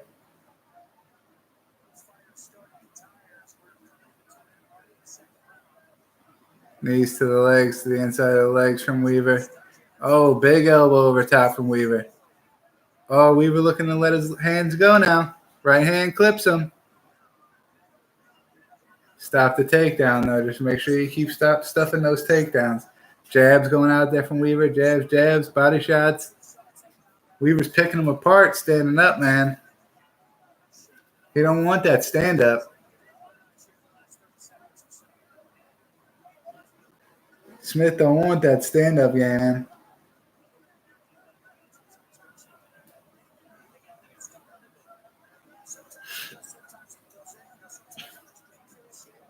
Smith with a little reversal. Now has Weaver up against the cage, but no takedown yet. Still an over-under. Now he's putting some knees on the legs here of Weaver. Still grabbing the fucking cage, though. Cheating ass motherfucker, dude. I hate people like this. You better not get no contract if you win. But I've seen you grab the cage at least 3 to 4 times. That's a fucking violation, man. 2 to 3 times, that should be a point. Gets the takedown here off a single. Weaver gets right back up. Kind of got him in a bulldog choke here. That's not going to last for long as soon as he peels his hand off. Yep, which he does. Throws a knee when they get up. Oh, Weaver's throwing crazy dirty boxing in here. Lands a couple uppercuts. Knees to the body. Flips him back over. And now has Smith up against the cage. Nice, Weaver. 20 seconds left. I think he definitely won this round. We're at 1 round apiece here. If he can end it like this. Oh, throwing. Clips him with 2 right hands. Outside leg kick. Jab, jab. Weaver is turning up. Body kick gets caught by Smith. Smith tries to go in for another takedown. Looks like the round's going to end like this. I think that's Weaver, man. I think that's 1-1. If I'm being honest, that's 1-1 right there. Let's do it. I'll never fuck with that grabbing the cage shit, man. Cheating any way you can get it. I don't fuck with that shit.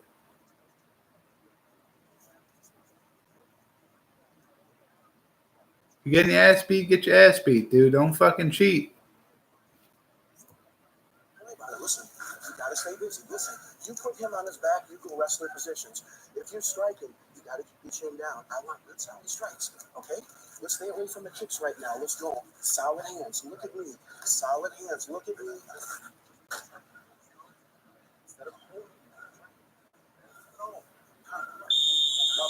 Listen, you got 5 minutes. You gotta work. You can't let all that negative stuff out. You gotta work. I'm telling you, 5 minutes. Out. Yelling at him 5 minutes. He's got to work. He definitely does. He's got to put in some kind of output here. He's just going for takedowns. He's just getting stuffed on takedowns. I bet this guy's like fucking 2 or 3 for like 7 or 8. You know what I mean? He's definitely under 50% of his takedowns landed. Leg kick jab immediately from Weaver. Weaver's letting his hands go. Got Smith backed up against the cage once again. Oh, uppercut from Weaver lands. Now Smith has him clinched up against the cage again. The same exact position where it looks like he's going to try to attempt for a trip or a takedown or something, gets a knee, but then gets reversed. And now he's up. Smith is now up against the cage. Weaver's landing some body punches here. Shoulder shots in the clinch. Double underhooks. Weaver has double underhooks here. There you go. That's the kind of control right there. Trip? Does he get the trip? Oh, man. Judo throw there from Smith. Lands an elbow and immediately shoots in for another takedown. Fight. It's a really good fight. He's trying to go deep on a takedown and just not getting it. And Weaver's the one that's staying busy. Oh, gets the trip. Pulls back, trips the leg, gets it. And now he's doing a good job taking that post hand away. Weaver posting off that left hand always to get back up, and he tucks that post hand into his stomach now to make it so that he can't post and get back up. Weaver looking like he's trying to lock up a guillotine here, doesn't get it. Gonna try to stand back up. Oh, knee to the body, that's close to the face, man. That's extremely close, man. It's right down center line with his face, and his face is down there, and immediately gets the reversal is Weaver, and now he has Smith up against the octagon. Body shots, Nate Diaz style body shots. Lets him go. Oh, and he's throwing his hands again, and he's landing. Big right hand from Smith lands. Oh, big spinning elbow from Smith lands again. Now Weaver's gone up against the octagon. Clinched up. I think Weaver's going to control his way here to a decision. And honestly, looks like it's a obvious matchup that we see all the time in the UFC. Weaver's got that Nate Diaz volume, and looks like Smith has got that power. He's throwing a spin and shit. He's landing elbows. He's got those power punches. Oh, fucking volume like crazy. Body shots from Weaver. It's going up top now.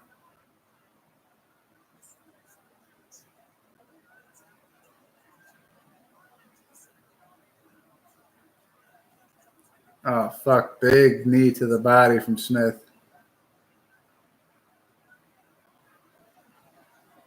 Evans yelling for some elbows here. He gets one. Doesn't really do much damage from Weaver.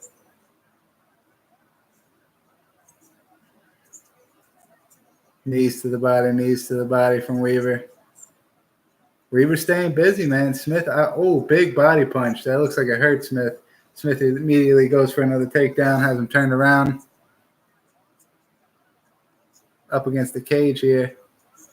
Is he going to be able to pull another one of those trip takedowns that he did earlier? He goes for it, doesn't get it. Elbow from Smith. Weaver letting those hands go again. Smith misses the elbow, immediately goes for a takedown. Stuffed once again. Staying busy. Even in stuffing the takedowns, he is staying busy. I like to see it. You can see visibly Brooke Weaver is in pain, but he's outstriking him. He lost 8-14 significant strikes in the first. He won 20-11 in the second, 17-12 so far in the third. And he's got clipped twice, so that might be 17-14 now. He's got clipped with a knee and a right hand.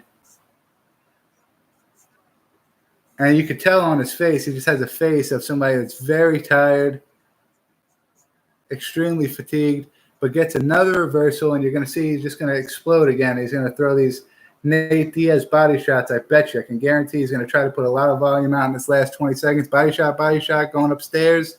Eats an elbow from Smith. I love it, dude. He's digging deep. You can tell on his face he's digging deep. He's throwing body shot after body shot. 10 seconds to go. Smith shoots for another takedown. Looks like Weaver's going to try to lock up a choke here. Standing guillotine. Oh, nice. 2 shots there from Weaver. Oh, looks like they're getting in each other's face. That's a win. That's a win for Weaver in my book.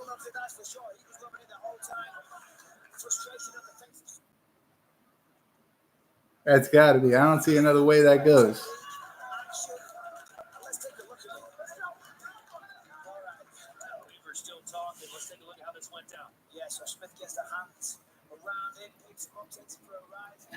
Yeah, that was first round bullshit.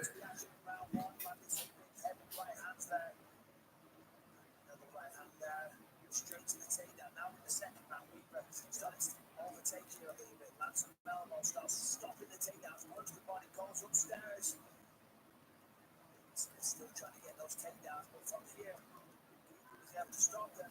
No, round one. Towards the end of the round, there, nice combination to the body, then goes upstairs. That was good. That was good volume striking from Weaver, without a doubt. Takedowns 4-0, significant strikes 50-44 for Weaver. 2.5 more minutes of control time for Smith.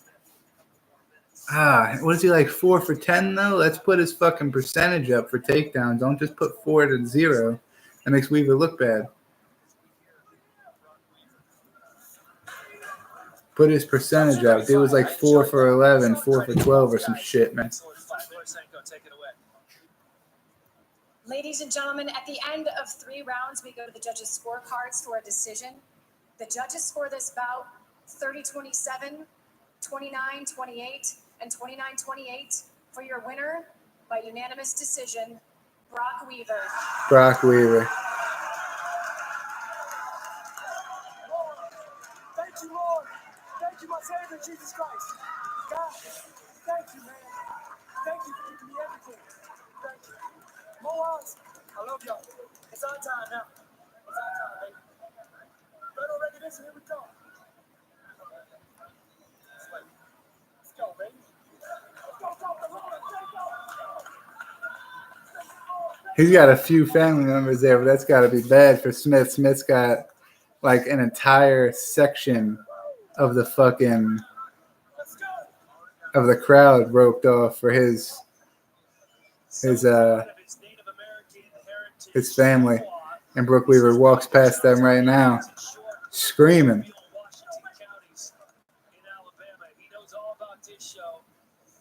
Saying he's going to give Lorisenko a speech. I can't wait to hear it. Oh, yeah. Everything about this guy's exciting, entertaining, and exciting. He talks in the cage. Let's see what he says to Senko. Hey, Laura, tell him we were thoroughly entertained calling this fight. The guys say that they were thoroughly entertained calling this fight, and Brock Weaver, I was entertained watching it. Everyone was entertained. You came out here with an intensity that gave me chills, man. You were a man on a mission. Did you accomplish that mission tonight? I accomplished it, man. I want to finish, but I'm a winner. You know, I'm gonna win the fight. I was in there to finish it every round, man. He's tough. He's tougher than I thought. He broke a little bit, but he didn't break all the way. He survived. You know, and then this nasty, the energy. I'm always gonna bring that. That's just something that drives me. It's my people. That's how we are. You know, when we partied, when we did anything together, it's all about the hype. It's all about the hype. This is my movie. I'm here to make a movie, baby. You were talking throughout this fight. You looked like you were having fun in there, even in the tough moments. I mean, what's going through your mind? You look like you just thoroughly enjoy this. Man, you know, fighting is something I've been doing all my life. I used to lose all my fights against all my boys. I used to be the run of the litter, the light-skinned Moa. I used to get picked on, but I would always fight them. And they said if I ever learn training, then see what happens. And look, we're here, baby. I'm the alpha. Look what happens exactly. Round 2, there's this huge shift in momentum. You were landing huge strikes. You said coming into this fight, he might last around, but he's going to fade. How did you know coming into this fight that you'd be able to get that done? Well, I know he's explosive, and he relies off a lot of athleticism. I knew he had a football background. He's going to be real strong. I knew he was going to take me down the first, you know. But I said every time he takes me down, I'm going to get up. I'm going to take him down. I'm going to wear him out. He ain't going to be able to box with me. Keeps his hands too low, and he faded like I thought. You know, I wish I could have kept it. My coach wanted me to keep it at range a little bit more. I heard him, but I felt like I was draining him in the clinch. I wanted him to wrestle me a little more. So when I did separate, I would get the finish. I know that representing the Moa Choctaw is something that is so important to you. What would it mean to you to represent them on the UFC stage? Hey, I just want to go back. You know, December 21st, I come off a 10-month layoff. I took a break. I got saved, got in church, got married, got my life together. I was going downhill. I was partying too much. I was a local hero. I was the big bad Moa, and it got to my head. But I'm married. I'm saved. I'm in church. I am pursuing God with everything I got. All I do now is train and eat, and play with my animals, and shoot my bow, and chill with my wife. So Dana, December 21st, I took a fight because you were supposed to be there. But Dana White looking for a fight at Island Fights. You hurt your foot. You couldn't come. I fought my teammate, Tyler Zombie Hill, one of the toughest welterweights out there, and he will be in the UFC too. I know he will. And I won that fight. And I took another fight because I got bored. I fought Freeman on the next Island Fights, main event, submitted him. I said, I got bored. I could have waited till June to the Contender series. But I like to fight, man. I'm training. I'm bored. I just want to fight. I can fight 8 times a year, man, as long as I'm healthy. I'll fight hurt. I won't even tell you I'm hurt, and I'm still going to fight. You know, man, this is all I do. I took a boxing match against one of Roy Jones Jr.'s guys, man. I don't care. Now I'm here. I was supposed to fight on week 1. My opponent pumped out. Said he got sick cutting weight. Man, I've got everybody sick cutting weight. You know, and I waited 7 more weeks. Now I'm here. Dana, what else do I gotta do to get with you? Come on. There is no better way to end That the was interview. cool. I'll send it back to you guys. That was good. You got to make some sort of an impression, man, when you're doing these things, when you got these interviews and the mic's in front of your face and you just won and Dana's listening. You can camera pans back to Dana, so obviously you can see Dana's got some. He's there. He's listening to the interview. You hear everybody out there screaming every time he says something. Got to get somebody riled up.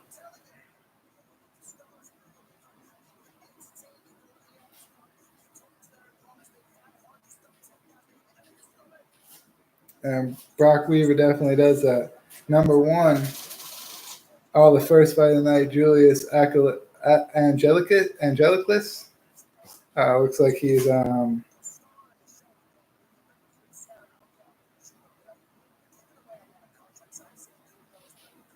last. First Brock Weaver, then Tony Gravely, then Sarah Alpar. Let's see where my man Willie Knight lands himself on this list, hopefully decently.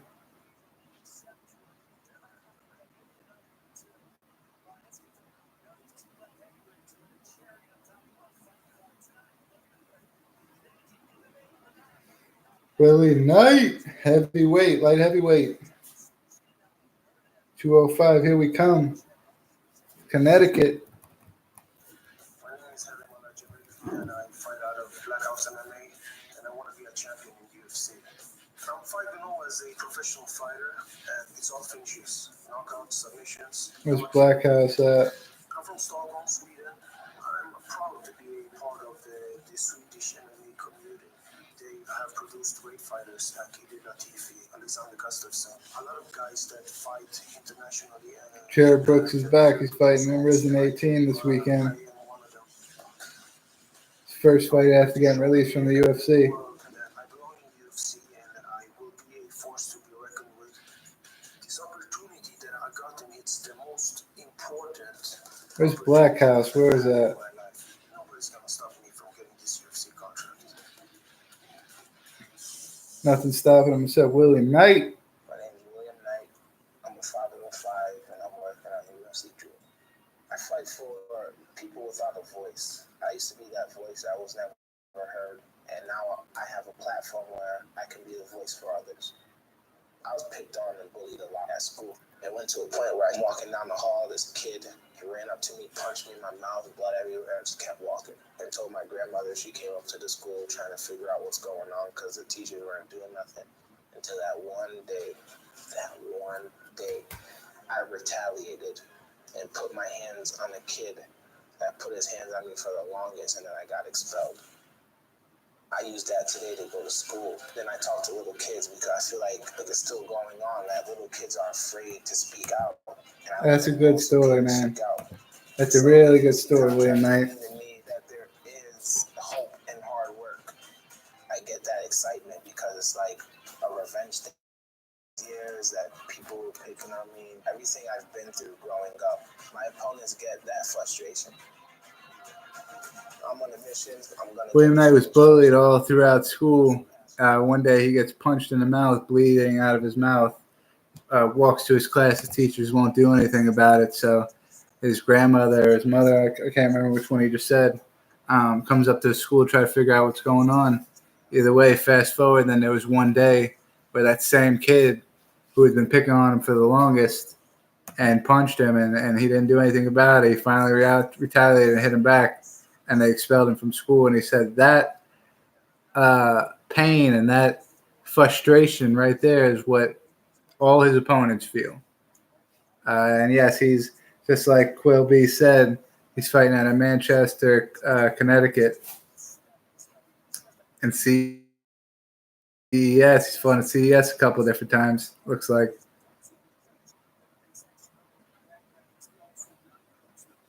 He's got power, man. Power. It looks like he's a shorter guy. Probably under 6 feet tall, light heavyweight. That's short, man. 6 feet tall on that. 4-0, 100% finish rate with 4 knockouts, 3 of them in the first round. Good Lord.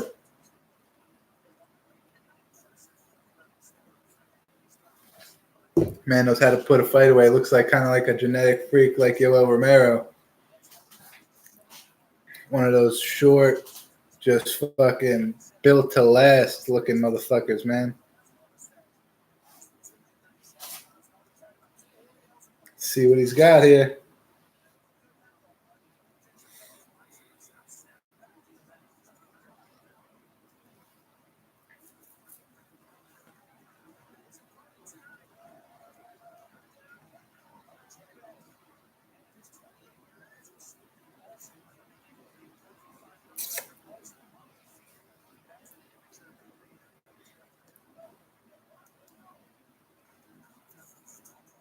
Cannonier? You got Jared Cannonier in his corner?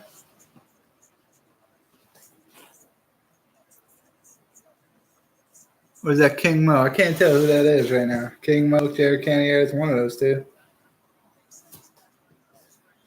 Excellent tie clinch, uses the knees well done. 5-0's got a win over Aurora. I have no clue. 100% finish rate, 3 knockouts, 2 submissions. 4 of his finishes are in the first round, 4 to 5. So almost the same exact boat as our guy Willie Knight here. I don't think that's what he means, and I think he just means he wants to win, which I respect. Well, maybe leave off the death dog a little bit. He's trained with the All-Stars in Stockholm, Black House Gym in LA, and American Top Team in Florida. A lot of high-level camps as we take a look at these. Traveled out of American Top Team in Florida. 6'2" is his height. 5'10" is William Knight. I knew he looked under 6 feet tall. Only an 1.5 inch reach disadvantage he's at. Where he'll be at a 4-inch height advantage.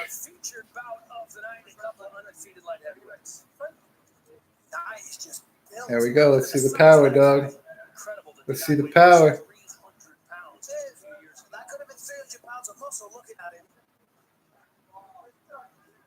Both men sticking the jab in there. Body kick. Oh, takedown attempts from Knight. He gets stuffed.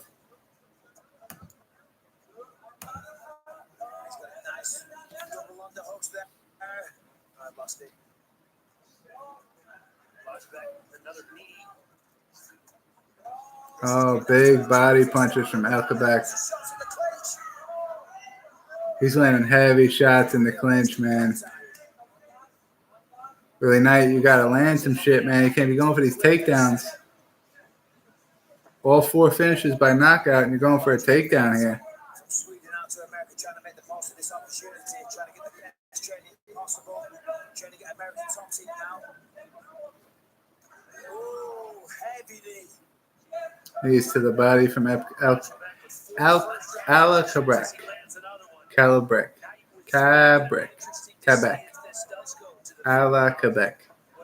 energy these guys are going to have. Yeah, Largebeck placed those knees perfectly right in the diaphragm on the solar plexus. Driving that head forward. Not going to be able to say this guy's name the whole fight, so I hope Willie Knight puts it out fucking quick. Knight can't keep taking those. Oh, throws a flying knee that gets blocked. Okay, you can play that game, buddy. Knight's getting hit with that jab. He can't get inside his jab right now. That height's really doing something to him. Let's see something crazy, Willie. 13 body strikes already from a la Quebec. A couple of big left hooks got through there. Snap the head back of Knight. Oh, big body punches here, man. Real nice performance from Quebec so far. Quebec. is what Bisbane called him, so that's what I'm going to call him. Almost got a takedown here. Looks like Knight may have used the top of the cage to stay up. Half guard here from Alchebek.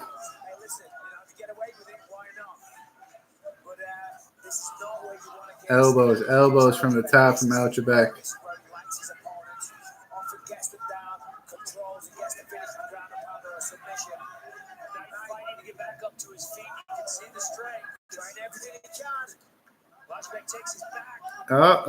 Willie Knight gonna shake him off the top. Looks like you gotta stay. You can't. Come on, man. You can't be just pushing your head down. You gotta shake. You gotta stand up, kind of. You gotta try to stand up, pull him down, and kind of just shake off at the same time. Oh, he's got his neck. He's got his neck in there. Alchebek is under the chin. Oh, he let it go. He let it go. Buddy has his back. He has William Knight's back. William Knight trying to get that last hook out of his legs there. Turn into it. Turn into the fucking hook, man. Takes his back again. Only one hook in. There you go. Oh, it was a decent attempt there, William. Now he's got both hooks back in, though. That's not good, and he flattens him out. He's trying to deliver a beating now. Should not have let him get that other hook in, though. That's no good.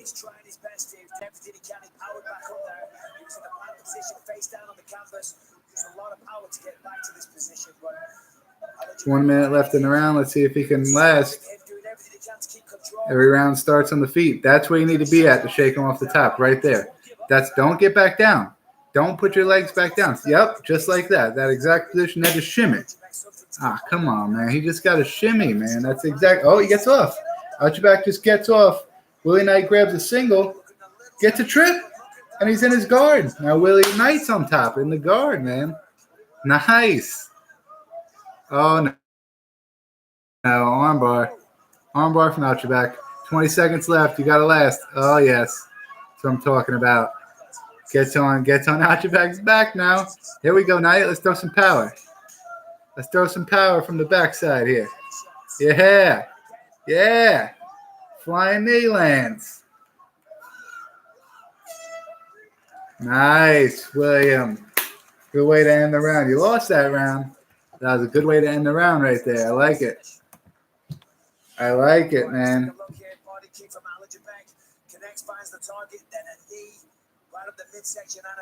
Alchebek landed that body kick. He didn't look like he didn't even phase him at all. He just kind of stood there.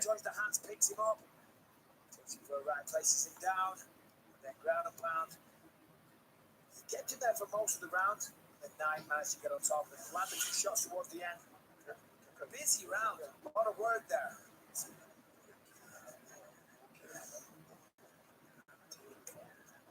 Billy Joe Saunders signs with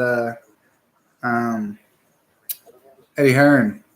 He has the possibility to fight Canelo, Triple G. A bunch of good fights for him in the future now that he signed with Eddie Hearn. So shout out to Billy Joe Saunders. Well, that's what you got to do. And to be fair, both guys tried hard there. You know, Alchebek had more success, controlled him on the back for a while. Look at the arm size of this fucking dude, William Knight, man. As I say, he looks 297 pounds right now. Just shredded. Inside leg kick from Knight. Absolutely right, Mr. Bisbee. Ooh, body kick from Knight, but he gets caught. He gets it caught, ends up on his back, gets back up to his feet.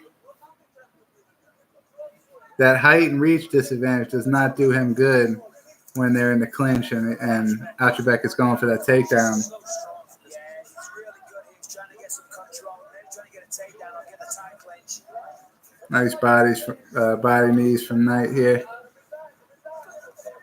Body punches from Alchebek is just stinging in here. Same way Brock Weaver was throwing those body punches. Knight, you got to hit some kind of reversal here, man. You got to put his back against the cage so that you could separate, control the distance, and box and kick how you would like at your distance, man. but you got to flip him around. You can't have his back to the open fucking cage, man. He can just back up if he wants. Or he can just stay in the clinch and fuck your body up. I know you're a buff dude. You got muscles and shit. You got a lot of padding there, but that's points. That's points. That's points. That's points. There's only another round and a half left, bro.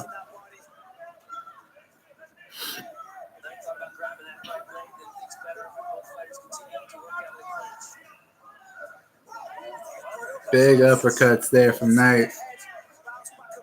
Return from out your back.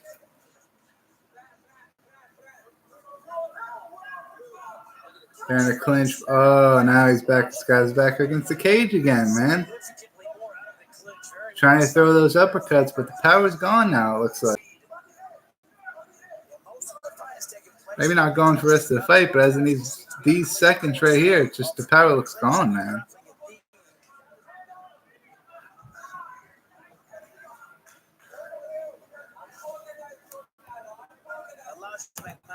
A little under 3 minutes left here. Another takedown attempt from out your back, and he's going to get it. Takes him straight up, throws him down. Yeah, this is not good, man. It's looking like Knight maybe starting to slow down a little bit, you know, and we talked about it before, and you hear commentators talk about it all the time. All that muscle, it is hard to fuel. It does sap the oxygen.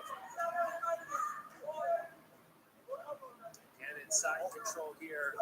Or he may just be getting outworked, you know. Sometimes just because you get taken down doesn't mean you're out of breath, you know. I don't think that has to do with fatigue, really. I think he's just getting taken down. It's just a bigger man. Oh, it looks like a blatant nut punch right there to me.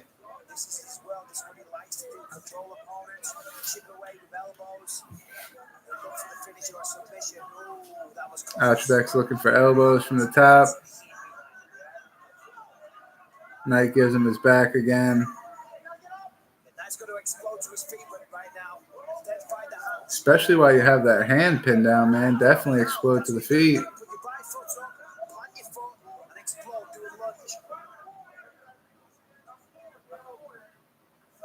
Bisbane got the great coaching right there. You have his hand there. You put your foot up, explode into a lunge. Fastest lunge you've ever done in your life, and get the fuck up. Exactly where you're at right now, but did not use the same technique as Bisbane would have used, obviously. It's a lot slower.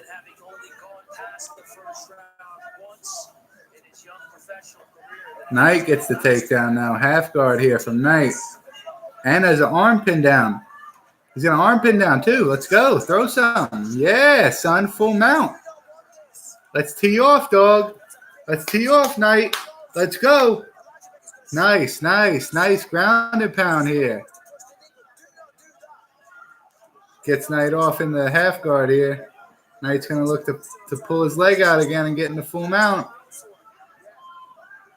He gets it. Another full mount from Knight with 25 seconds left here.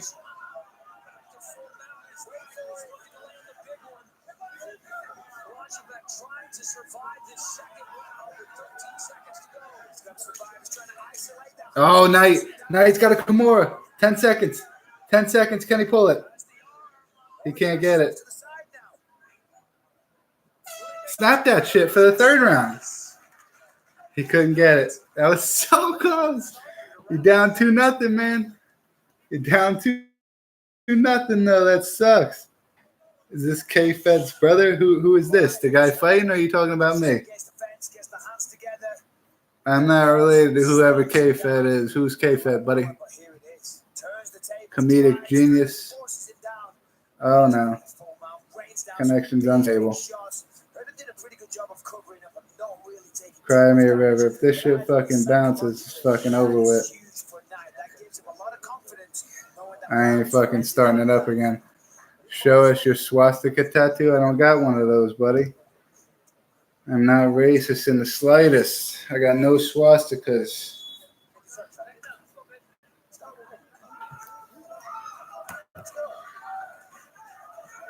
Let's go. Third round. Here we go.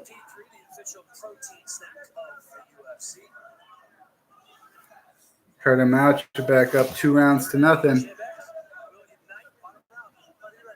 Show us just lost to get that, dude. What a fucking jackass. Here we go. Willie Knight. Outside leg kicks. Stop that takedown at all costs. Throwing his outside leg kicks. Getting the jab out there. You got to stay. Yep. There you go. Keep moving. You got to get the finish, though. Those leg kicks, they're good for keeping them back, but you got to definitely look for a finish here.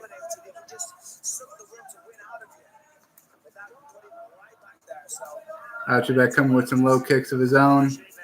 Up against the cage now. This is what you can't be. Can't be right there. Archibald has the clinch once again. Up against the cage. Oh, flying knee. That rocked him. Willie Knight chasing him across the octagon. Let's go, Willie. Oh, shit. He's completely recovered, so that sucks. But goddamn, that was a big knee, man. Yeah, I don't know what that is either, man. Yo, if you're not going to talk about a bunch of bullshit that I don't know about, then fucking bounce, son. The Gathering. What the fuck's the Gathering? You here for fucking MMA or not, bro? If you're not, fucking bounce. I don't know what the fuck the Gathering is. Your jokes suck. All your jokes suck. Swastika tattoo. What the fuck that's got to do with anything you see on the screen here? Fucking, what's the other joke? K-Fed, whoever the fuck that is. The Gathering. What the fuck is that? Your jokes suck, bro. What the fuck, man? Get the fuck out of here. Knight goes for the takedown, gets it stuffed. Gotta get back up, man. Now he gets it, and he gets his back. That's awesome. That's fucking awesome. Now let's throw some ground and pound. Finish this fight, William. Finish it, bro. Yeah. Heavy punches. Let's go.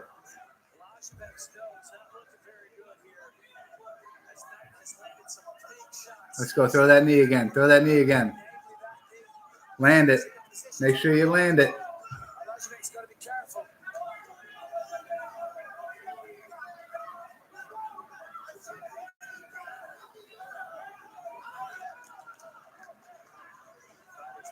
That knee looks like it fucked up Archibald's nose. Same type of knee that hurt Mike Perry.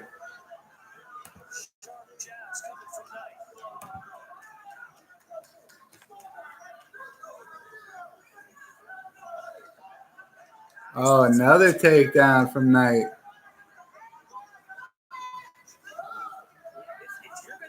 He's got that power in the third round, man. That's good, dude. I want him to win because he deserves a contract. Ground and pound. He's got to finish, though, to get it for 150%. He's not going to win by a decision here. He loses 29-27 IMO.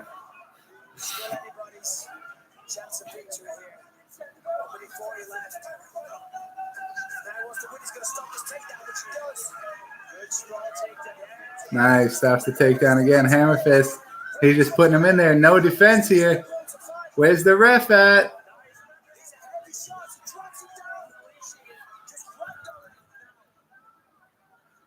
Holy shit. Side control here. Elbows. Come on, be active. You got to stop this thing, man. Full mount. Let's go. He's going to try to go for that Kimura again. He had it at the end of the second round. He's going to try to go for it. You can't just go. You can't just show that's all you're doing. You got to ground and pound, then go for it, man. Let's go. Put some strikes in there. Yeah. Big punches in there. Put them away. Nice, bro. Come on, Knight. We believe in you. Keep putting them in there. Yeah, son. That's it. That is it. Nice, William Knight. The comeback win, dog.